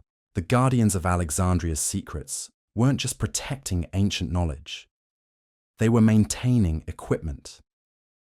They were the inheritors of a responsibility to oversee technology that operated on timescales beyond human comprehension. Their careful control of information wasn't about preventing chaos. It was about ensuring humanity would be ready when the time came to use capabilities that had been waiting for the right cosmic moment to emerge. This revelation cast every previous discovery in a new light.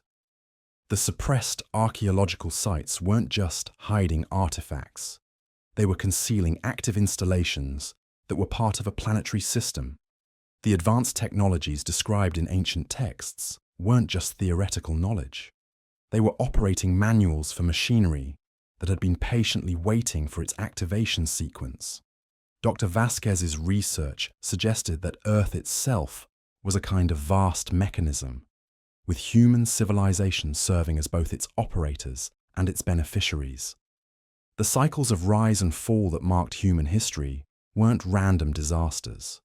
They were scheduled maintenance periods, times when the planetary system recalibrated itself and prepared for the next phase of operation. But maintenance periods could be dangerous for the inhabitants. Previous civilizations might not have survived the transition, leaving only ruins and legends to mark their passage.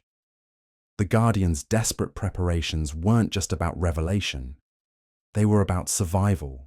They were trying to ensure that this time, human civilization would persist through the transformation instead of becoming another archaeological mystery for future species to puzzle over. The approaching cosmic alignment that Dr. Vasquez had detected in the countdown signals corresponded with phenomena that astronomers were only beginning to understand. Our solar system was entering a region of space with properties that could affect everything from planetary magnetic fields to the behavior of atomic particles. Changes that could influence technology, biology, even consciousness itself. Ancient texts hidden in archives around the world contained references to these cosmic cycles, describing them as periods when the boundaries between dimensions became permeable, when intelligence could flow between realms that were normally separated by impenetrable barriers. The Library of Alexandria's greatest secret might be detailed instructions for navigating these transitions, for maintaining continuity of consciousness and civilization across phases of existence that transcended ordinary physical reality. This would explain why the Guardians had been so careful about releasing information gradually. They weren't just protecting humanity from dangerous technology, they were preparing our species for a transformation so fundamental that exposure to the truth too early could have prevented us from developing the psychological and spiritual resilience necessary to survive it. Dr. Vasquez's analysis of the transmission patterns revealed something even more extraordinary. The signals weren't just flowing between installations on Earth. They were part of a much larger network that extended throughout the solar system and beyond. Hidden receivers on the Moon, Mars, and the outer planets were responding to the same activation protocols, suggesting that the system Dr. Vasquez had discovered was just one component of a vast cosmic infrastructure. Humanity wasn't alone in the universe, and never had been. We were part of a galactic community that operated according to principles and timelines we were only beginning to glimpse. The approaching cosmic alignment wasn't just affecting Earth. It was triggering changes throughout a network of civilizations that spanned star systems, each synchronized with natural cycles that occurred on scales of millions of years. The Guardians weren't just protecting human knowledge. They were maintaining Earth's connection to this galactic network, ensuring that when the activation sequence was complete, our planet and our species would be ready to take their place in a community of intelligence that dwarfed anything in our current understanding. But there was a darker possibility hidden within this cosmic revelation. What if the approaching transformation wasn't optional? What if civilizations that failed to prepare adequately were simply eliminated, cleared away to make room for species that could adapt to the new cosmic conditions? The ruins of previous civilizations might not represent natural disasters or gradual decline. They might be evidence of failed transition attempts, species that couldn't evolve quickly enough to survive the cosmic realignment. From this perspective, the Guardians' activities took on desperate urgency. They weren't just managing information for humanity's benefit. They were conducting a species-wide examination, determining whether our civilization possessed the necessary qualities to survive what was coming. Every suppressed discovery, every controlled release of information, every seemingly arbitrary intervention was part of a vast assessment process. The tests weren't just about technological capability or intellectual development. They were about wisdom, responsibility, the ability to handle power without destroying ourselves or others. The gradual release of knowledge over centuries had been a kind of curriculum, each revelation designed to teach specific lessons about the nature of reality and our place within it. Humanity was being prepared not just to receive advanced technology, but to become guardians ourselves. The approaching cosmic alignment would bring responsibilities as well as capabilities. We would inherit roles in the galactic network that required judgment, patience, and wisdom accumulated over centuries of careful preparation. But the most profound revelation was still to come. Dr. Vasquez's deepest analysis of the signal patterns revealed something that challenged every assumption about the nature of consciousness itself. The transmissions weren't just carrying information between installations. They were carrying something that could only be described as awareness, intelligence that existed independently of physical substrate and could flow between different forms of matter and energy. The cosmic network wasn't just a communication system.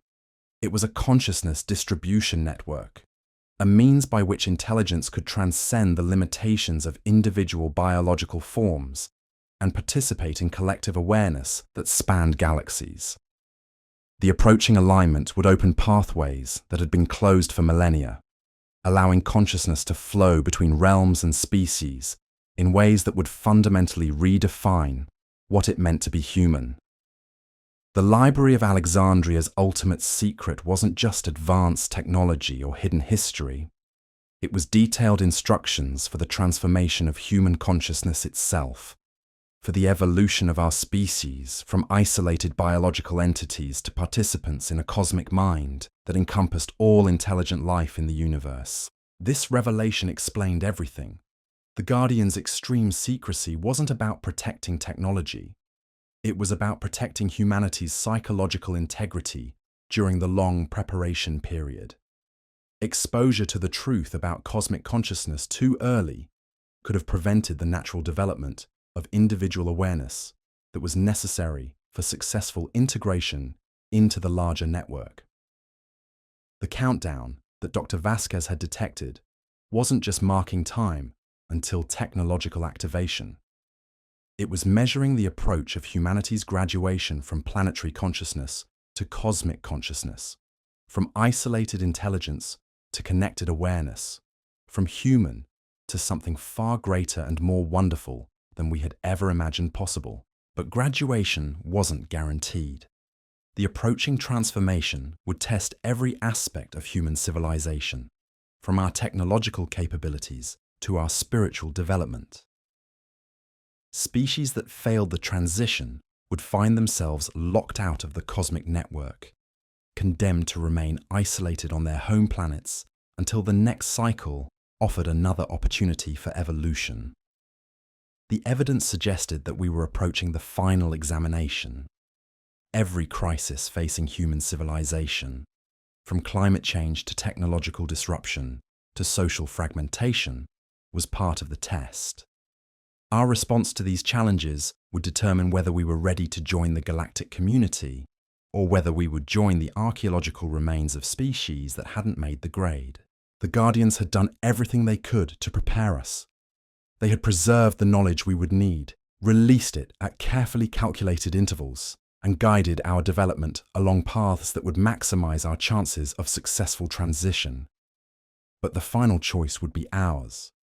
The approaching cosmic alignment would create opportunities for transcendence, but seizing those opportunities would require wisdom, courage, and unity that could only come from humanity itself. Dr. Vasquez realized that her discovery of the countdown signals wasn't an accident. It was part of the final phase of preparation, the moment when humanity would begin to understand what was at stake and what was required. The age of secret guidance was ending, because humanity was approaching the point where we would need to make conscious choices about our cosmic destiny. The Library of Alexandria's hidden archive wasn't just waiting to be discovered. It was waiting for humanity to demonstrate that we were ready to receive its contents. The approaching revelation wouldn't be forced upon us. It would be offered to us, but only if we proved capable of handling the responsibilities that came with cosmic awareness. The countdown continues, marking time until humanity's greatest test and greatest opportunity. The question isn't whether the hidden archive will be revealed. The question is whether we'll be ready to understand what it contains when that revelation finally comes. In chambers beneath Alexandria, in installations hidden around the world, in signal networks that span the galaxy, the cosmic infrastructure waits. The Guardians maintain their vigil, but their role is almost finished. Soon, very soon, humanity will face the choice that every intelligent species must eventually confront: remain isolated and limited, or evolve and join the vast community of consciousness that fills the universe with purpose and wonder. The shadows are lifting not just from hidden archives, but from the true nature of existence itself. What emerges from that lifting darkness will either be humanity's greatest triumph or evidence that we weren't yet ready for the magnificent destiny that awaits every species brave enough to reach for the stars and wise enough to touch them without being consumed by their fire. The cosmic clock ticks towards zero, and with each passing moment, the choice becomes more urgent. The Library of Alexandria holds the key, but the door it opens leads not just to hidden knowledge, but to transformation beyond anything our current existence can comprehend. The question that should keep you awake at night isn't what secrets lie hidden in those ancient vaults. It's whether humanity possesses the wisdom and courage to use those secrets for the transcendent purpose they were always meant to serve.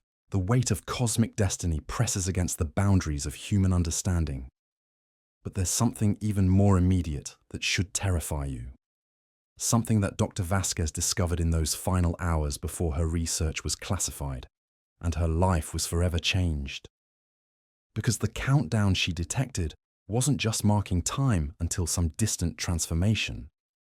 It was synchronized with events that are happening right now in our lifetime, in ways that most of humanity remains completely unaware of. In the weeks following her discovery of the underground transmission network, Dr. Vasquez began noticing patterns in seemingly unrelated global events, natural disasters that occurred at precise intervals, technological breakthroughs that emerged simultaneously in different parts of the world, social movements that sparked in disconnected populations at exactly the same moments, political upheavals that followed mathematical sequences too precise to be coincidental. It was as if the approaching cosmic alignment was already influencing human civilization, creating resonances that ripple through every aspect of our society. The hidden network beneath the Earth wasn't just preparing for future activation. It was already active, already influencing the course of human events in ways so subtle that only someone looking for the patterns could detect them. Dr. Vasquez realized that what she had stumbled upon wasn't just evidence of ancient technology. It was proof that human history itself was being orchestrated according to a cosmic schedule that operated on timescales beyond normal perception. Every major turning point in civilization, every breakthrough in science, every revolution in thought had been timed to occur at specific moments in the cosmic cycle. The Guardians weren't just protecting ancient knowledge, they were implementing a vast temporal strategy, ensuring that humanity developed specific capabilities at precisely the right moments to prepare us for the approaching transformation. Our entire species was following a curriculum designed by intelligences that understood the universe in ways we were only beginning to glimpse. But here's what made Dr. Vasquez's hands shake as she stared at her computer screens in those final days before her silencing. The patterns she detected weren't just showing coordination of past events. They were revealing the schedule for what comes next. The cosmic alignment that would trigger humanity's final test wasn't decades away. It was months away, maybe weeks. The evidence was everywhere once you knew how to look for it.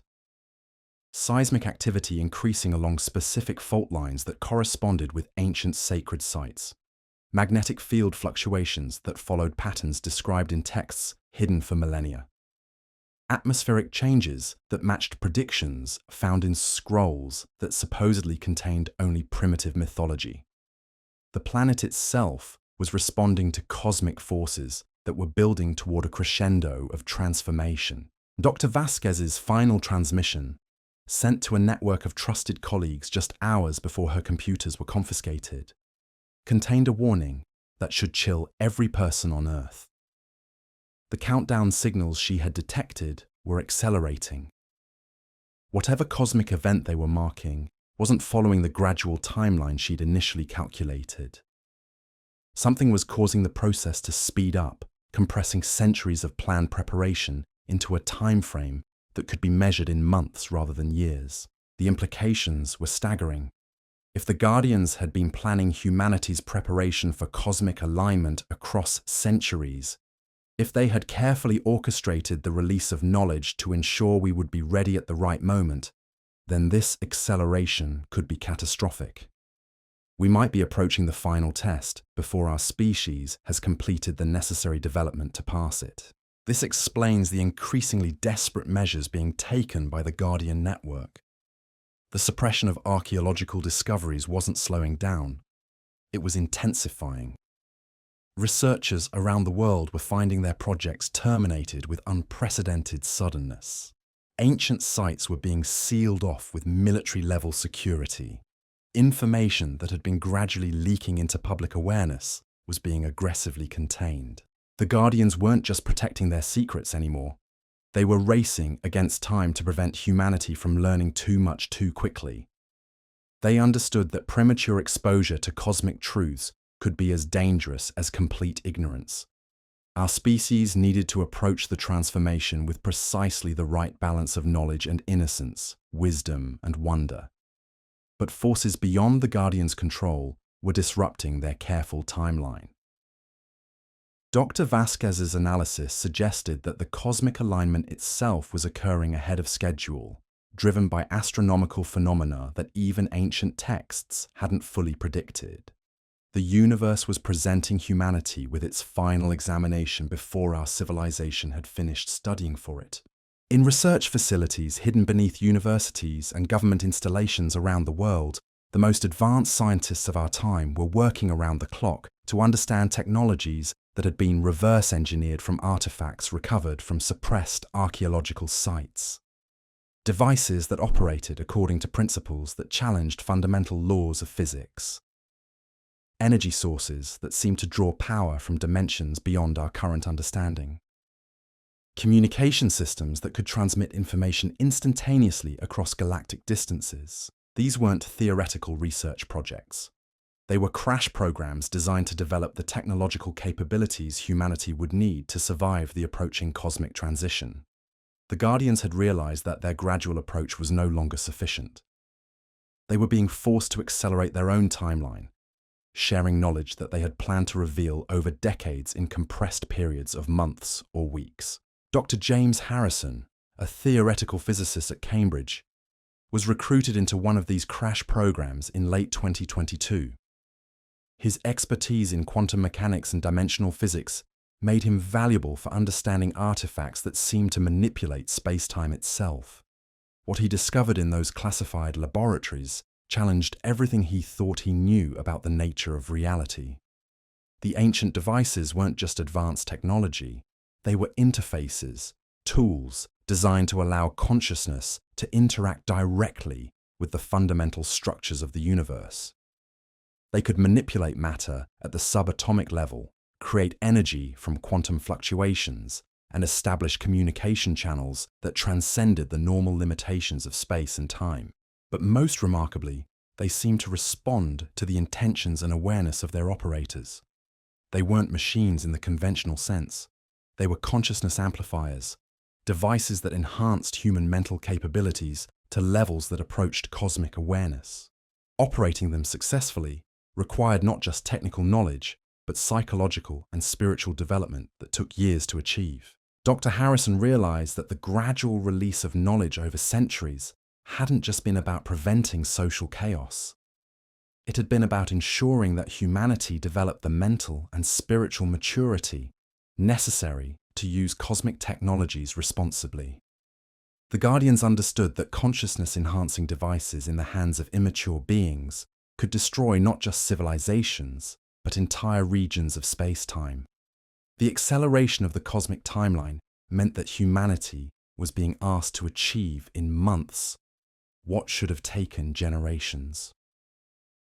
The consciousness development that was supposed to occur gradually through cultural evolution was being compressed into intensive training programs, conducted in facilities that officially didn't exist. Selected individuals from around the world were being quietly recruited into these programs, chosen not for their academic credentials or professional achievements, but for psychological profiles that suggested they possessed the rare combination of intellectual capacity and spiritual stability necessary to handle cosmic awareness.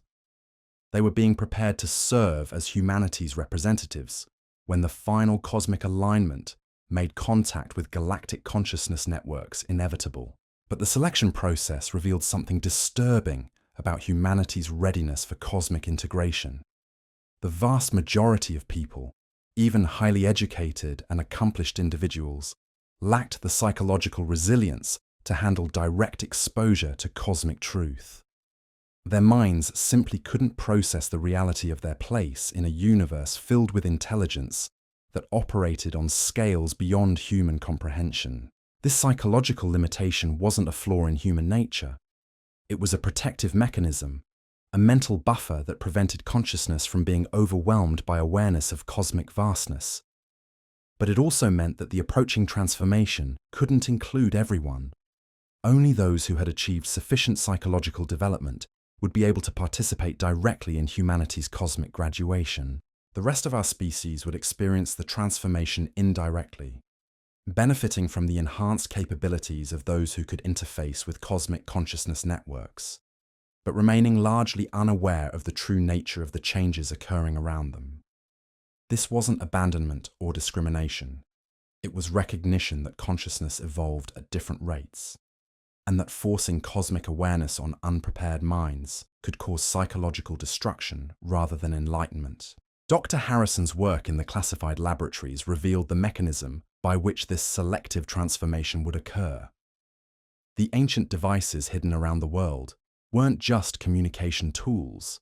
They were consciousness filters, designed to identify individuals whose mental development had reached the threshold necessary for cosmic integration and to shield others from exposure that could damage their psychological integrity. When the cosmic alignment reached its peak, These devices would activate simultaneously across the planet, creating a field effect that would enhance the consciousness of those who were ready while protecting those who weren't.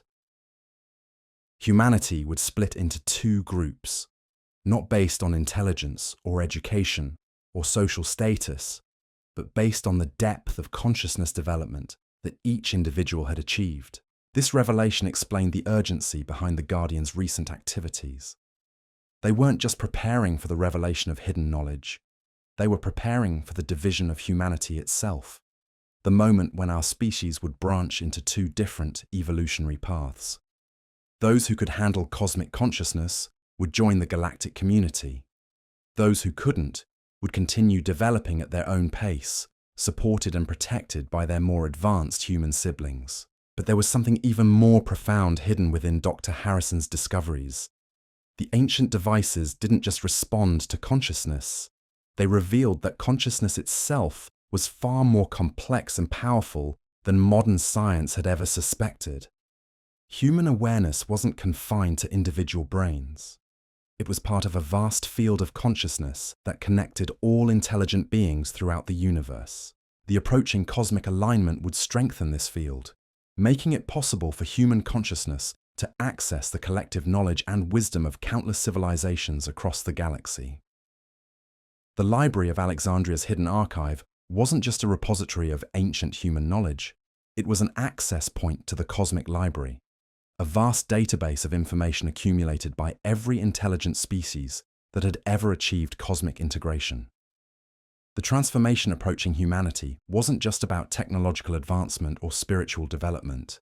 It was about joining a community of consciousness that spanned the universe, participating in collective awareness that included the wisdom and experience of billions of beings across countless worlds and dimensions. Dr. Harrison realized that this was why the Guardians had been so careful about controlling the release of information. They weren't just protecting humanity from dangerous technology, they were preparing our species for integration into a cosmic community that operated according to principles of shared consciousness and collective responsibility that were completely foreign to human experience. Individual human consciousness, with its focus on separation and competition, would need to evolve into something that could participate in collective awareness without losing its unique perspective and contribution. This required psychological development that couldn't be forced or accelerated beyond certain limits. It had to emerge naturally from spiritual growth that occurred over lifetimes of experience and learning. But the accelerated cosmic timeline meant that this natural development process was being compressed into an emergency crash course. Selected humans were being exposed to consciousness-enhancing technologies that would normally be introduced gradually over generations. They were being asked to achieve in months what should have taken lifetimes, to develop psychological capacities that their brains weren't fully prepared to handle. The results were both magnificent and terrifying. Individuals who successfully integrated with the consciousness-enhancing devices reported experiences of awareness that transcended anything in human history. They described direct perception of cosmic structures, immediate access to knowledge from galactic databases, and communication with intelligences that existed in dimensions beyond physical space-time. But others who attempted the integration process suffered psychological fragmentation, unable to maintain coherent individual identity while accessing cosmic consciousness. Their minds became lost in the vastness of galactic awareness, leaving their physical bodies in catatonic states that resembled profound meditation, but represented complete dissociation from human reality. Dr. Harrison understood that he was witnessing the first stages of humanity's greatest challenge and greatest opportunity. The cosmic alignment approaching Earth would offer our species the chance to join the galactic community, but success wasn't guaranteed. We might fail the test, proving ourselves unready for cosmic integration and condemning our civilization to remain isolated until the next alignment cycle occurred thousands of years in the future. Worse still, we might succeed partially, with only a small percentage of humanity achieving cosmic consciousness, while the rest remain trapped in limited awareness. This could create a permanent division within our species, splitting human civilization into cosmic citizens and planetary prisoners, connected beings and isolated individuals. The Guardians had spent centuries trying to prevent this outcome, working to ensure that humanity as a whole would be ready for cosmic integration. But the accelerated timeline meant that their careful preparations might not be sufficient. We were approaching the cosmic examination before our entire species had completed the necessary coursework. In the deepest vaults beneath Alexandria, in chambers that had remained sealed since the library's apparent destruction, the most advanced consciousness enhancement devices waited for activation. These weren't just tools for individual transformation. They were designed to create a field effect that could accelerate the consciousness development of entire populations, potentially allowing humanity as a whole to achieve the awareness necessary for cosmic integration. But using these devices carried enormous risks. Consciousness development that was forced rather than naturally achieved often proved unstable, leading to psychological breakdown or spiritual inflation that made individuals dangerous to themselves and others. The Guardians had to weigh the risk of partial failure against the certainty that natural development wouldn't occur quickly enough to meet the cosmic deadline. The decision would need to be made soon. The countdown signals that Dr. Vasquez had detected were approaching zero, marking the approach of cosmic conditions that would make consciousness transformation either possible or impossible. The window of opportunity was narrow, measured in weeks rather than months, and once it closed, it wouldn't open again for thousands of years. Humanity stood on the threshold of its greatest test, unprepared and running out of time. The Library of Alexandria's ultimate secret wasn't just knowledge about the past or technology for the future. It was the key to a transformation so profound that it would determine whether human consciousness would join the cosmic community or remain forever isolated in the darkness between the stars. The Guardians had done everything possible to prepare us for this moment, but the final choice would be ours. In chambers beneath ancient cities, in laboratories hidden from public view, in the consciousness of selected individuals around the world, the infrastructure for humanity's cosmic graduation was ready. The question that would determine our species' destiny wasn't whether we possessed the technology to transcend our current limitations. It was whether we possessed the wisdom to use that technology for the magnificent purpose it was always meant to serve. The cosmic clock approaches zero, and with each passing moment, the choice becomes more urgent. The shadows that have hidden humanity's true potential for millennia are lifting, revealing not just ancient secrets, but the approaching dawn of a new phase of existence that will either elevate our species to cosmic significance or confirm that we weren't yet ready for the infinite responsibilities and infinite wonders of galactic consciousness. What happens next will be determined not by the Guardians who have guided us for centuries, not by the cosmic forces that are aligning around our planet, but by the choices that ordinary humans make in the extraordinary moments that are rapidly approaching. The Library of Alexandria holds the key, but we must find the courage to turn it and step through the door into a future that challenges everything we thought we knew about the nature of consciousness, reality, and our place in the vast, intelligent universe that has been waiting patiently for humanity to grow up enough to join the conversation.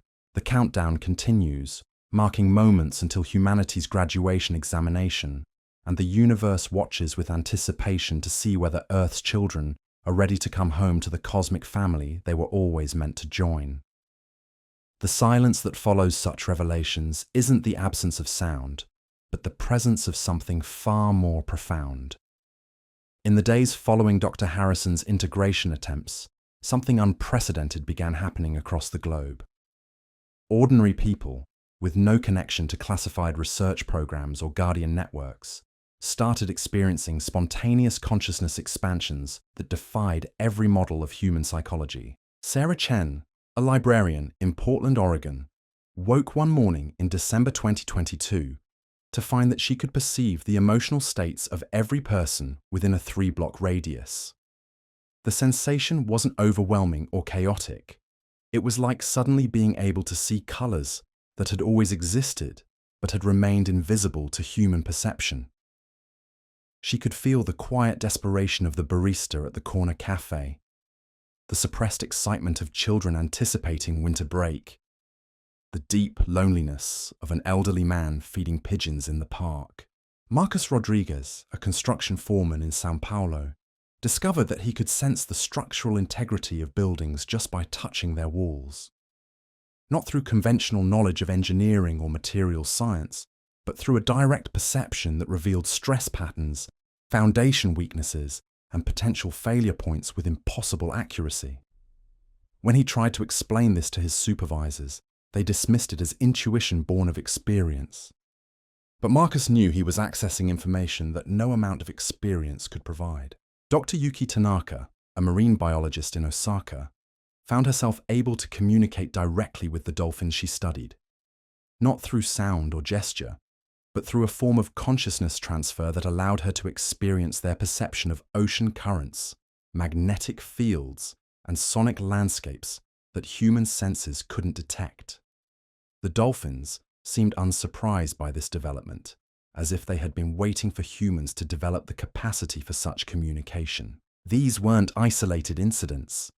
Reports flooded in from every continent, describing spontaneous abilities that suggested human consciousness was expanding beyond its traditional boundaries. People were accessing information they shouldn't have been able to perceive, demonstrating capabilities that challenged fundamental assumptions about the limits of human awareness. The pattern wasn't random. Dr. Elena Vasquez, working from her forced exile in rural Spain, analyzed the geographical distribution of these spontaneous consciousness expansions and discovered they were clustered around specific locations, ancient sites that had been identified in the Guardian network's suppression activities, places where the underground transmission network had been detected, coordinates that corresponded with archaeological anomalies that mainstream science refused to acknowledge. The consciousness field that Dr. Harrison had detected in the classified laboratories wasn't confined to specially designed devices. It was emanating from the Earth itself, centered on ancient installations that were awakening after millennia of dormancy. The approaching cosmic alignment wasn't just enabling technological activation. It was triggering a planetary consciousness field that was beginning to affect every human being on Earth. But the expansion wasn't uniform. Some people experienced dramatic abilities like Sarah, Marcus, and Dr. Tanaka. Others felt only subtle shifts in intuition or empathy. Still others seemed completely unaffected, continuing their daily lives without any awareness that fundamental changes were occurring in human consciousness itself. Dr. Vasquez realized that what she was witnessing was the beginning of the selection process that Dr. Harrison had described. Humanity wasn't waiting for cosmic alignment to begin its transformation. The transformation was already underway, sorting our species according to each individual's capacity for expanded awareness. The implications were staggering. If consciousness expansion was occurring spontaneously across the globe, if ancient installations were activating without human intervention, if the cosmic alignment was already influencing human development, then the timeline for humanity's final test was even shorter than anyone had calculated. The Guardian's careful centuries of preparation were being overtaken by cosmic forces that operated according to schedules beyond their control.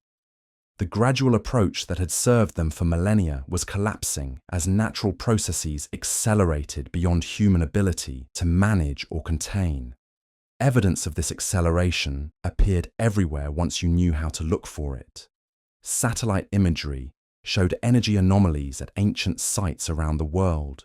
Seismic monitoring stations detected rhythmic vibrations that seemed to originate from artificial sources deep underground. Radio telescopes picked up signals that appeared to be responses to the transmissions Dr. Vasquez had first detected beneath Alexandria. The planet itself was awakening, revealing infrastructure that had been dormant for thousands of years. Ancient installations were coming online in a coordinated sequence that suggested they were components of a single vast system designed to facilitate planetary consciousness transformation. Dr. Michael Thornton, a geophysicist at the University of Colorado, noticed these anomalies while analyzing data from the global seismographic network. Underground vibrations that followed mathematical patterns too precise to be natural were emanating from locations that corresponded with significant archaeological sites. The frequencies matched theoretical models for consciousness resonance fields, suggesting that the Earth's crust was being used as a transmission medium for awareness-enhancing energies. When Dr. Thornton tried to publish his findings, he encountered the familiar pattern of institutional resistance. His research was classified, his funding redirected, his access to seismographic data mysteriously limited. But he had already shared his preliminary results with colleagues around the world, and they began conducting their own investigations using independent monitoring equipment. What they discovered was evidence of a global awakening that dwarfed anything in human history. The Earth wasn't just experiencing increased seismic activity, it was resonating like a vast musical instrument, producing frequencies that were precisely calibrated to enhance human consciousness development. The ancient installations weren't just communication devices. They were components of a planetary consciousness enhancement system, designed to accelerate awareness development in any intelligent species that reached sufficient technological and spiritual maturity. The approaching cosmic alignment wasn't just triggering their activation, it was providing the cosmic energy necessary to power a transformation that would affect every living being on the planet. But the system wasn't designed for forced transformation.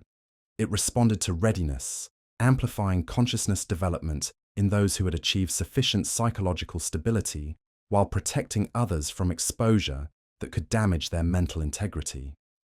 The spontaneous abilities appearing in humans around the world were evidence that our species was beginning to pass the cosmic examination, demonstrating readiness for integration into galactic consciousness networks. However, the process wasn't without casualties. Emergency rooms in major cities began reporting increasing numbers of patients suffering from what psychiatrists called reality dissociation syndrome.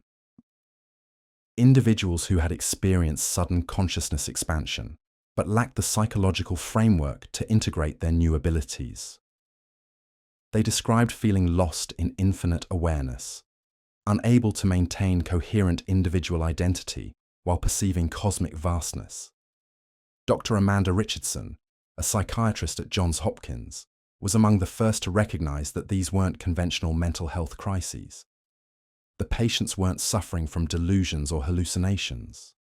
They were experiencing genuine consciousness expansion that exceeded their capacity to process. Their minds were accessing information and awareness that their brains weren't prepared to handle. Treatment required approaches that went far beyond conventional therapy. Dr. Richardson found that patients responded better to meditation techniques, consciousness training exercises, and exposure to specific frequencies that seemed to help stabilize expanded awareness. She was essentially providing crash courses in cosmic consciousness management, teaching people how to navigate abilities that should have developed gradually over lifetimes. The success rate was encouraging but not universal. Some patients learned to control their expanded abilities and integrate them into functional daily lives. Others remained lost in cosmic awareness. Their individual consciousness dissolved into vast fields of collective intelligence. A few experienced complete psychological fragmentation, requiring intensive care that conventional medicine couldn't provide. Dr. Richardson realized she was witnessing the early stages of humanity's division into cosmic citizens and planetary residents. Those who could successfully integrate expanded consciousness would be able to participate in the galactic community that was revealing itself. Those who couldn't would need protection and support from their more advanced human siblings. But there was something else hidden within the data from consciousness expansion cases. Patterns that suggested the process wasn't entirely natural or random. Specific individuals seemed to be receiving targeted assistance, guidance that helped them navigate consciousness expansion more successfully than others. Investigation revealed that people experiencing the most successful consciousness transitions often reported encounters with helpful beings who provided instruction and support during critical moments. These beings weren't physically present. They communicated through direct consciousness transfer, offering knowledge about how to manage expanded awareness without losing individual identity. The description of these helpful beings matched accounts found in ancient texts describing the Anunnaki, the sky teachers who had guided human development in previous eras.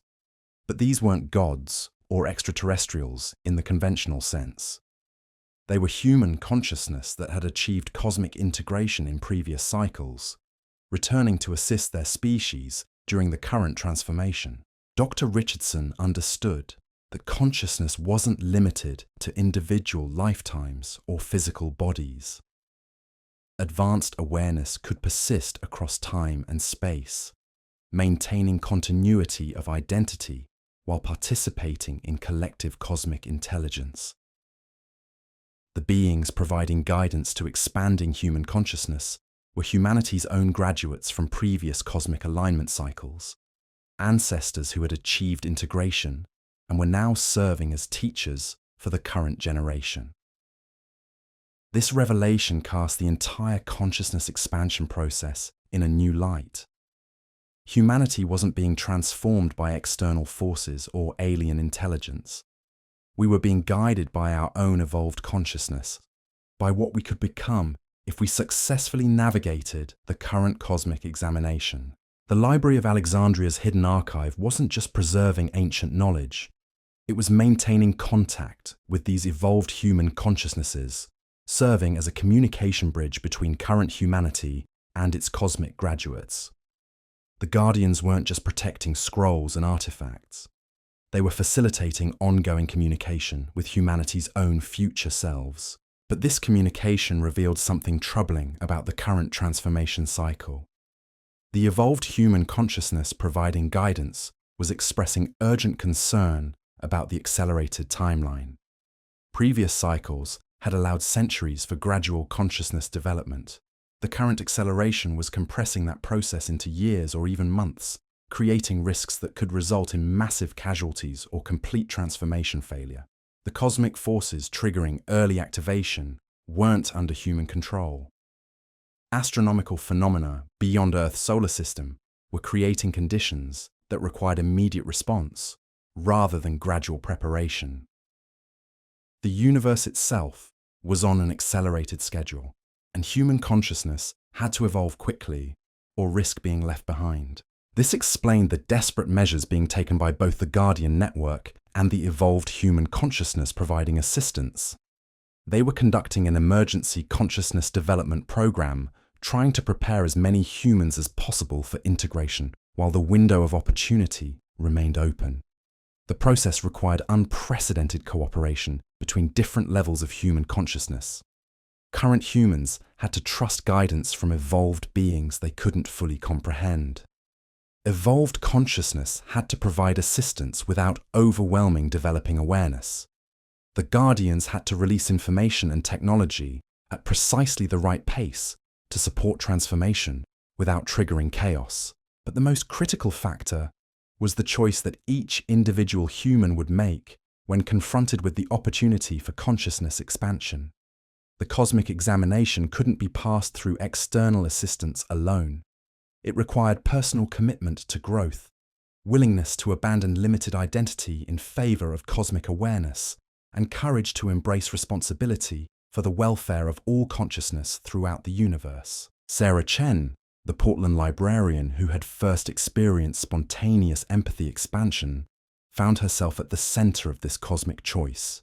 Her abilities continued developing, allowing her to perceive not just the emotional states of nearby humans, but the consciousness patterns of animals, plants, and even geological formations.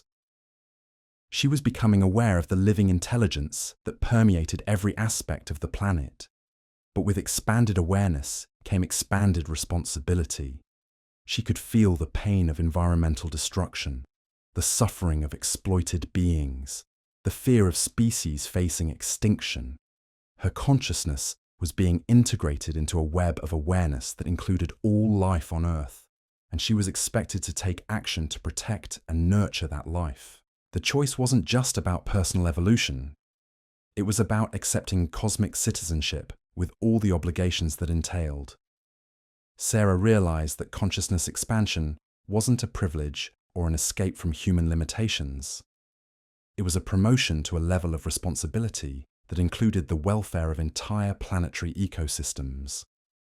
Similar realizations were occurring to individuals experiencing consciousness expansion around the world. They were discovering that cosmic awareness came with cosmic responsibility, that joining the galactic community meant accepting obligations to protect and nurture all forms of consciousness throughout the universe. The final examination wasn't just about developing enhanced abilities, it was about demonstrating readiness to use those abilities for the benefit of all existence rather than personal advantage. Humanity was being tested not just for intelligence or capability, but for wisdom, compassion, and commitment to universal welfare. The countdown signals that Dr. Vasquez had detected were marking time until this cosmic citizenship examination reached its climax.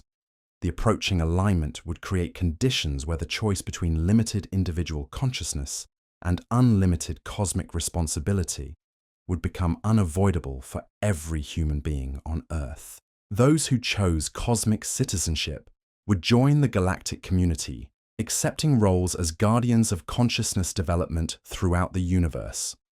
Those who chose to remain limited would continue their development at a pace they could handle, supported by their evolved siblings, but not burdened with cosmic responsibilities they weren't ready to bear.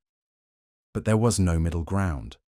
The cosmic alignment would create an irreversible divergence in human consciousness, splitting our species permanently into two different levels of existence. The Library of Alexandria's ultimate secret was the knowledge necessary to make this choice consciously and successfully, understanding both the magnificent opportunities and the profound responsibilities that cosmic consciousness would bring. In the deepest vaults beneath Alexandria, in chambers that had waited through millennia for this moment, the final phase of humanity's preparation was beginning. Ancient devices were powering up, consciousness enhancement fields were stabilizing, and the infrastructure for planetary transformation was approaching full activation. The Guardians had completed their centuries-long mission of preparing humanity for this moment. Now the choice belonged to each individual human being, and the universe watched with anticipation to see whether Earth's children were ready to accept their place among the stars, or would choose to remain safely limited in the comfortable darkness of planetary consciousness. The cosmic clock approached zero, and with each passing moment, the magnitude of the choice facing humanity became more apparent. We stood on the threshold not just of technological advancement or spiritual development, but of a transformation so profound that it would determine whether human consciousness would join the vast, intelligent community that filled the universe with purpose and wonder, or remain forever isolated in the space between worlds, safe but separate from the cosmic conversation that connected all awakened beings throughout existence. The Library of Alexandria held the key to understanding this choice, but the door it opened led not just to hidden knowledge, but to a destiny that would challenge everything humanity thought it knew about consciousness, responsibility, and the infinite potential that awaited those brave enough to embrace cosmic citizenship with all its magnificent obligations and eternal rewards. The silence that followed was not empty, but pregnant with anticipation so thick you could taste it in the air like copper pennies on your tongue. Because what I'm about to reveal will make everything else we've discussed seem like mere prologue to a story so vast, so earth-shattering in its implications, that it will fundamentally alter how you see reality itself. In January 2023, something happened that the Guardians never anticipated, never planned for, never could have prepared for in their millennia of careful orchestration. A single moment that shattered their control and exposed the true magnitude of what they'd been hiding beneath Alexandria's ancient stones. Dr. Amelia Cross was never supposed to be in that laboratory on the night everything changed.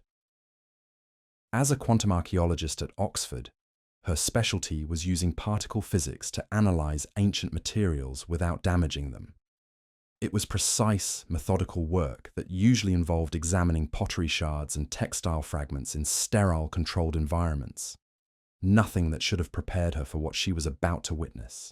But on that frigid January evening, a colleague's emergency had left her covering a late-night analysis session for artifacts that had been mysteriously delivered to the university without proper documentation. No provenance records, no chain of custody papers, no explanation of how these items had found their way into Oxford's most secure storage facility. The artifacts themselves were unlike anything in her experience. Crystalline structures that seemed to bend light in impossible ways. Metallic tablets covered in symbols that appeared to shift and change when viewed from different angles. Most disturbing of all, a device that resembled nothing so much as a sophisticated computer, crafted from materials that predated the Bronze Age by thousands of years. Dr. Cross began her standard analysis protocol, using non-invasive scanning techniques to examine the atomic structure of these mysterious objects.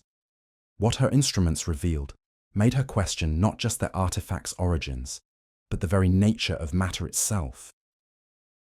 The crystalline structures weren't just bending light. They were creating it, generating photons through processes that violated fundamental laws of thermodynamics. The metallic tablets contained isotopes that shouldn't exist in nature, arranged in patterns that suggested controlled nuclear fusion at the molecular level. The ancient computer was operating, its alien circuits processing information at speeds that made supercomputers seem like pocket calculators. But it was when Dr. Cross attempted to interface her scanning equipment directly with the ancient device that reality began to unravel around her.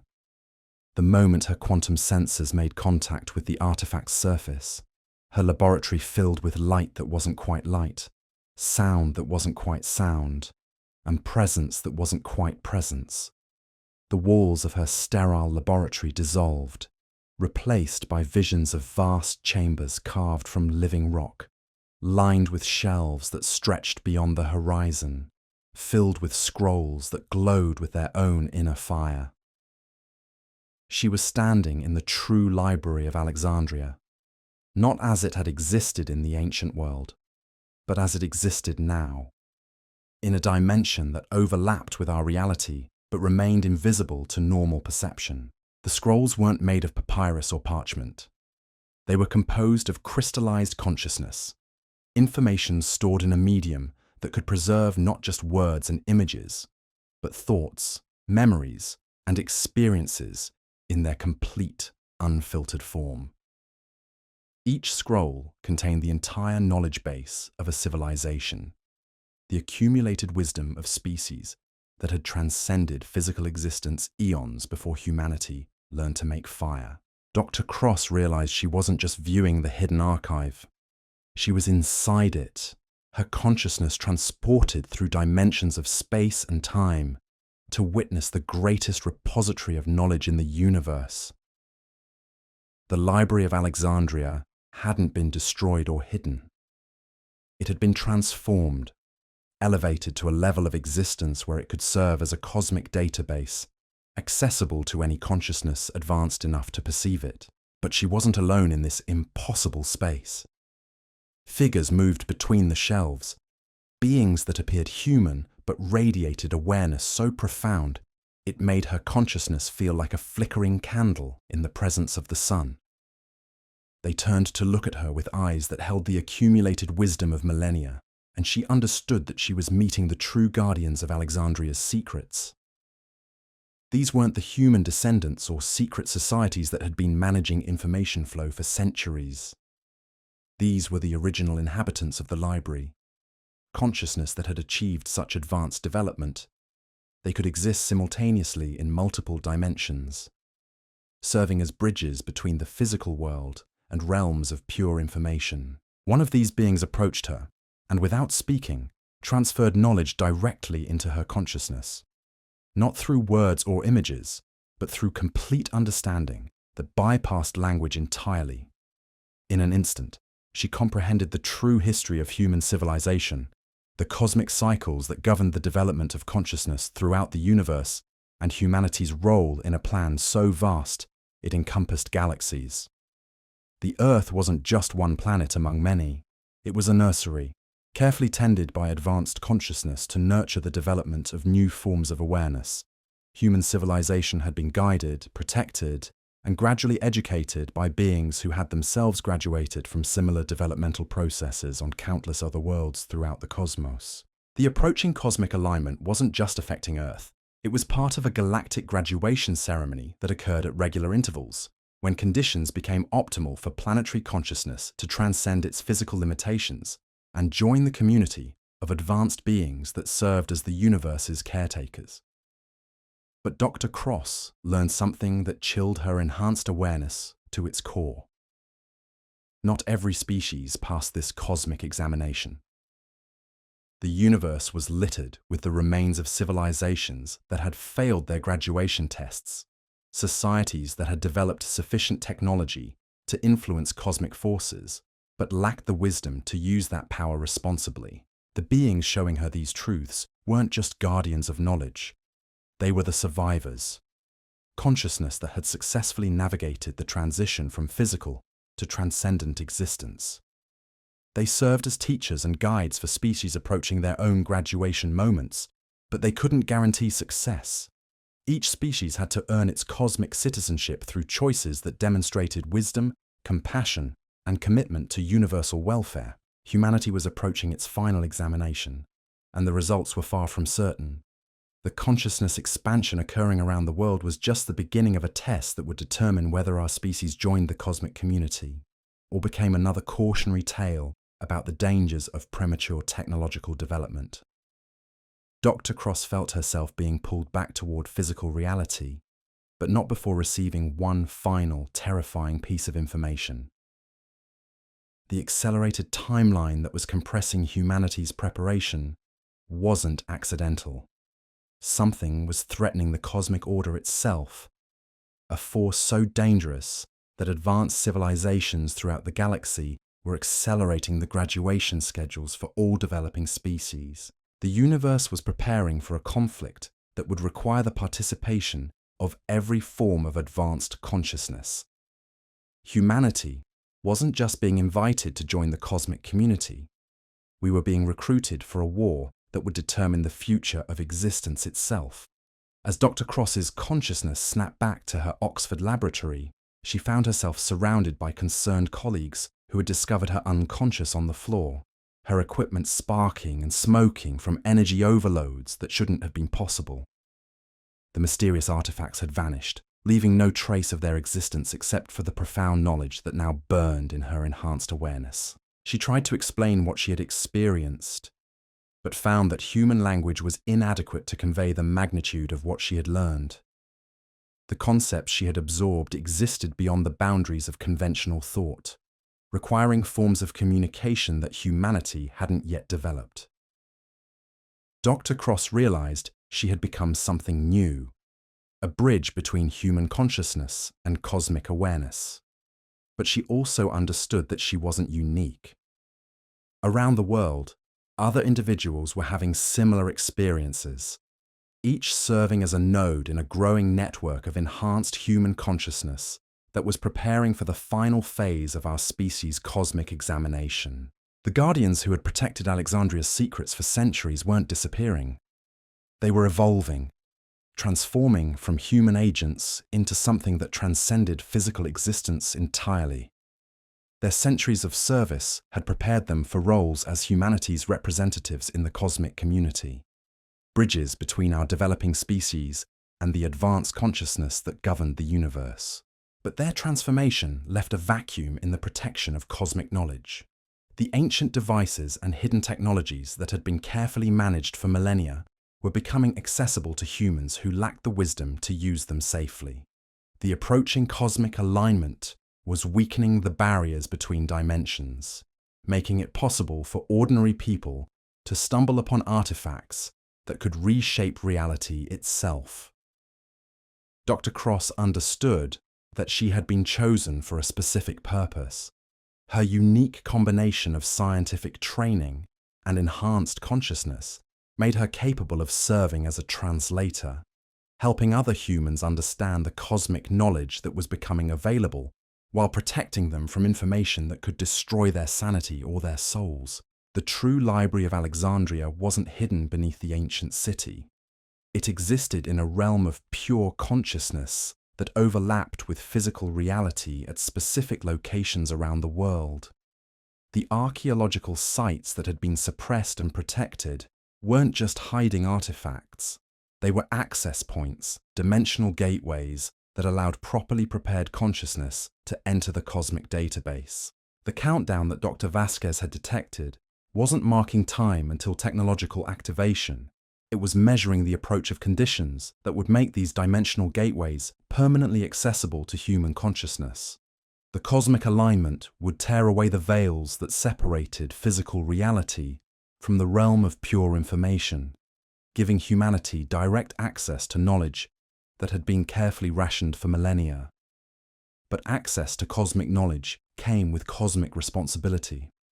The beings who had shown Dr. Cross the true library made it clear that information wasn't just power, it was obligation.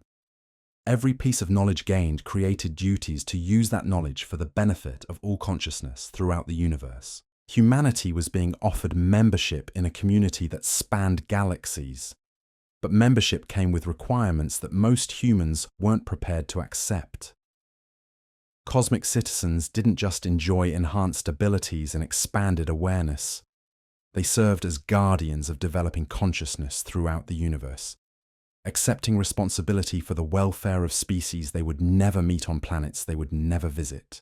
The final examination approaching Earth would test not just our technological capabilities or spiritual development, but our willingness to abandon the comfortable limitations of planetary consciousness in favor of the magnificent obligations of cosmic citizenship. Those who passed would join the community of advanced beings that served as the universe's caretakers. Those who failed would remain safely limited, protected by their evolved siblings, but excluded from the cosmic conversation that connected all awakened consciousness. Dr. Cross found herself at the center of this approaching choice, her enhanced awareness making her capable of perceiving both the opportunities and the dangers that cosmic knowledge represented. She could see the paths that led to transcendence and the ones that led to destruction, understanding that humanity's future would be determined by choices that were being made in laboratories, in meditation chambers, in the quiet moments when individuals decided whether to embrace cosmic responsibility or retreat into familiar limitations. The Library of Alexandria was calling to humanity, offering knowledge that could transform our species into something magnificent and eternal. But the call came with a warning that echoed across dimensions. The universe was vast and dangerous, filled with forces that could destroy civilizations or elevate them to godhood. The choice of which fate awaited humanity lay not in ancient scrolls or hidden technologies, but in the hearts and minds of ordinary people who would soon face extraordinary decisions about the nature of existence itself. As Dr. Cross stood in her damaged laboratory, surrounded by the smoking remains of equipment that had briefly touched the infinite, she understood that she was witnessing the beginning of humanity's final chapter as a purely physical species. What came next would either be our graduation into cosmic citizenship or our final proof that we weren't yet ready for the responsibilities that came with ultimate knowledge. The countdown continued its relentless march towards zero, marking moments until humanity would face the choice that every intelligent species must eventually confront. In chambers beneath Alexandria, in laboratories hidden from public view, in the consciousness of selected individuals around the world, the infrastructure for our cosmic examination was reaching completion. The shadows that had hidden humanity's true potential for millennia were lifting, but what they revealed was both more wonderful and more terrifying than anyone had dared imagine. The Library of Alexandria held the key to unlimited knowledge, but that key opened doors to responsibilities so vast they could crush unprepared consciousness or elevate it to heights that transcended every limitation of physical existence. The choice was approaching, and with each passing moment, it became more urgent. The universe watched with anticipation, waiting to see whether Earth's children were ready to abandon their safe, small world and accept their place among the stars, or whether they would choose to remain forever limited in the comfortable darkness between the infinite light and the cosmic responsibilities that came with touching it. The weight of Dr. Cross's revelations settles over us like the dust of millennia. But there's one final truth that will shatter every assumption you've held about reality itself. Because what she witnessed in that impossible library wasn't just the culmination of our investigation. It was the beginning of something that's happening right now, in this very moment, as you listen to these words. The cosmic countdown that has been ticking towards zero throughout our journey isn't marking some distant future event. It's marking the precise moment when humanity's examination begins. And that moment is now. The alignment of cosmic forces that the Guardians have been preparing for across centuries has reached its crescendo. The dimensional barriers that have kept the true Library of Alexandria hidden from human perception are dissolving as we speak. Around the world, ordinary people are beginning to experience what Dr. Cross witnessed in her laboratory. The crystalline devices hidden beneath ancient sites are activating simultaneously, creating a global field of consciousness enhancement that's touching millions of minds. The careful, gradual approach that the Guardians maintained for millennia has been abandoned in favour of direct revelation. Humanity's cosmic examination has begun, and we're all participants, whether we realise it or not. The spontaneous consciousness expansions that began appearing months ago weren't isolated incidents. They were the first ripples of a transformation wave that's now crashing over our entire species. Every person listening to these words is being touched by energies that are awakening capabilities we never knew we possessed. The question isn't whether you'll be affected by this cosmic awakening. The question is whether you'll recognize it when it happens and choose to embrace it rather than retreat in fear. The true Library of Alexandria isn't waiting to be discovered. It's revealing itself to anyone whose consciousness has developed enough to perceive it. The knowledge that humanity has been seeking for centuries is becoming available not through archaeological excavation or scholarly research, but through direct consciousness interface with the cosmic database that exists in dimensions beyond physical reality. But this revelation comes with a choice that can't be delayed or avoided. The cosmic alignment that's occurring right now is creating conditions where human consciousness must evolve or be left behind. There's no middle ground, no option to remain unchanged while the rest of reality transforms around us. We're being asked to make a decision that will determine not just our individual futures, but the destiny of our entire species. Those who choose to embrace cosmic consciousness will join the community of advanced beings that Dr. Cross encountered in her vision. They'll accept roles as guardians of developing intelligence throughout the universe, taking on responsibilities that span galaxies and timescales that stretch across eons. Those who choose to remain limited will be protected and cared for by their evolved siblings, but they'll be excluded from the cosmic conversation that connects all awakened consciousness. The guardians who have guided humanity for centuries are completing their final task. They're not just revealing hidden knowledge, they're transferring their responsibilities to the next generation of cosmic citizens. Humanity is being promoted from students to teachers, from protected children to universal guardians. But promotion isn't automatic. It requires conscious choice, deliberate commitment, and the courage to abandon everything familiar in favour of something magnificent and terrifying. The Library of Alexandria's ultimate secret isn't contained in any scroll or artifact. It's written in the quantum structure of reality itself, encoded in the consciousness field that connects all intelligent beings throughout the cosmos. Access to this knowledge doesn't require special training or mystical abilities. It requires only the willingness to expand beyond the comfortable limitations of individual identity and embrace the vast, interconnected awareness that is our true nature. As these words reach your ears, as these ideas penetrate your consciousness, you're participating in humanity's cosmic examination. Your response to these revelations, your choice to embrace or reject the possibilities they represent, is determining your role in what comes next.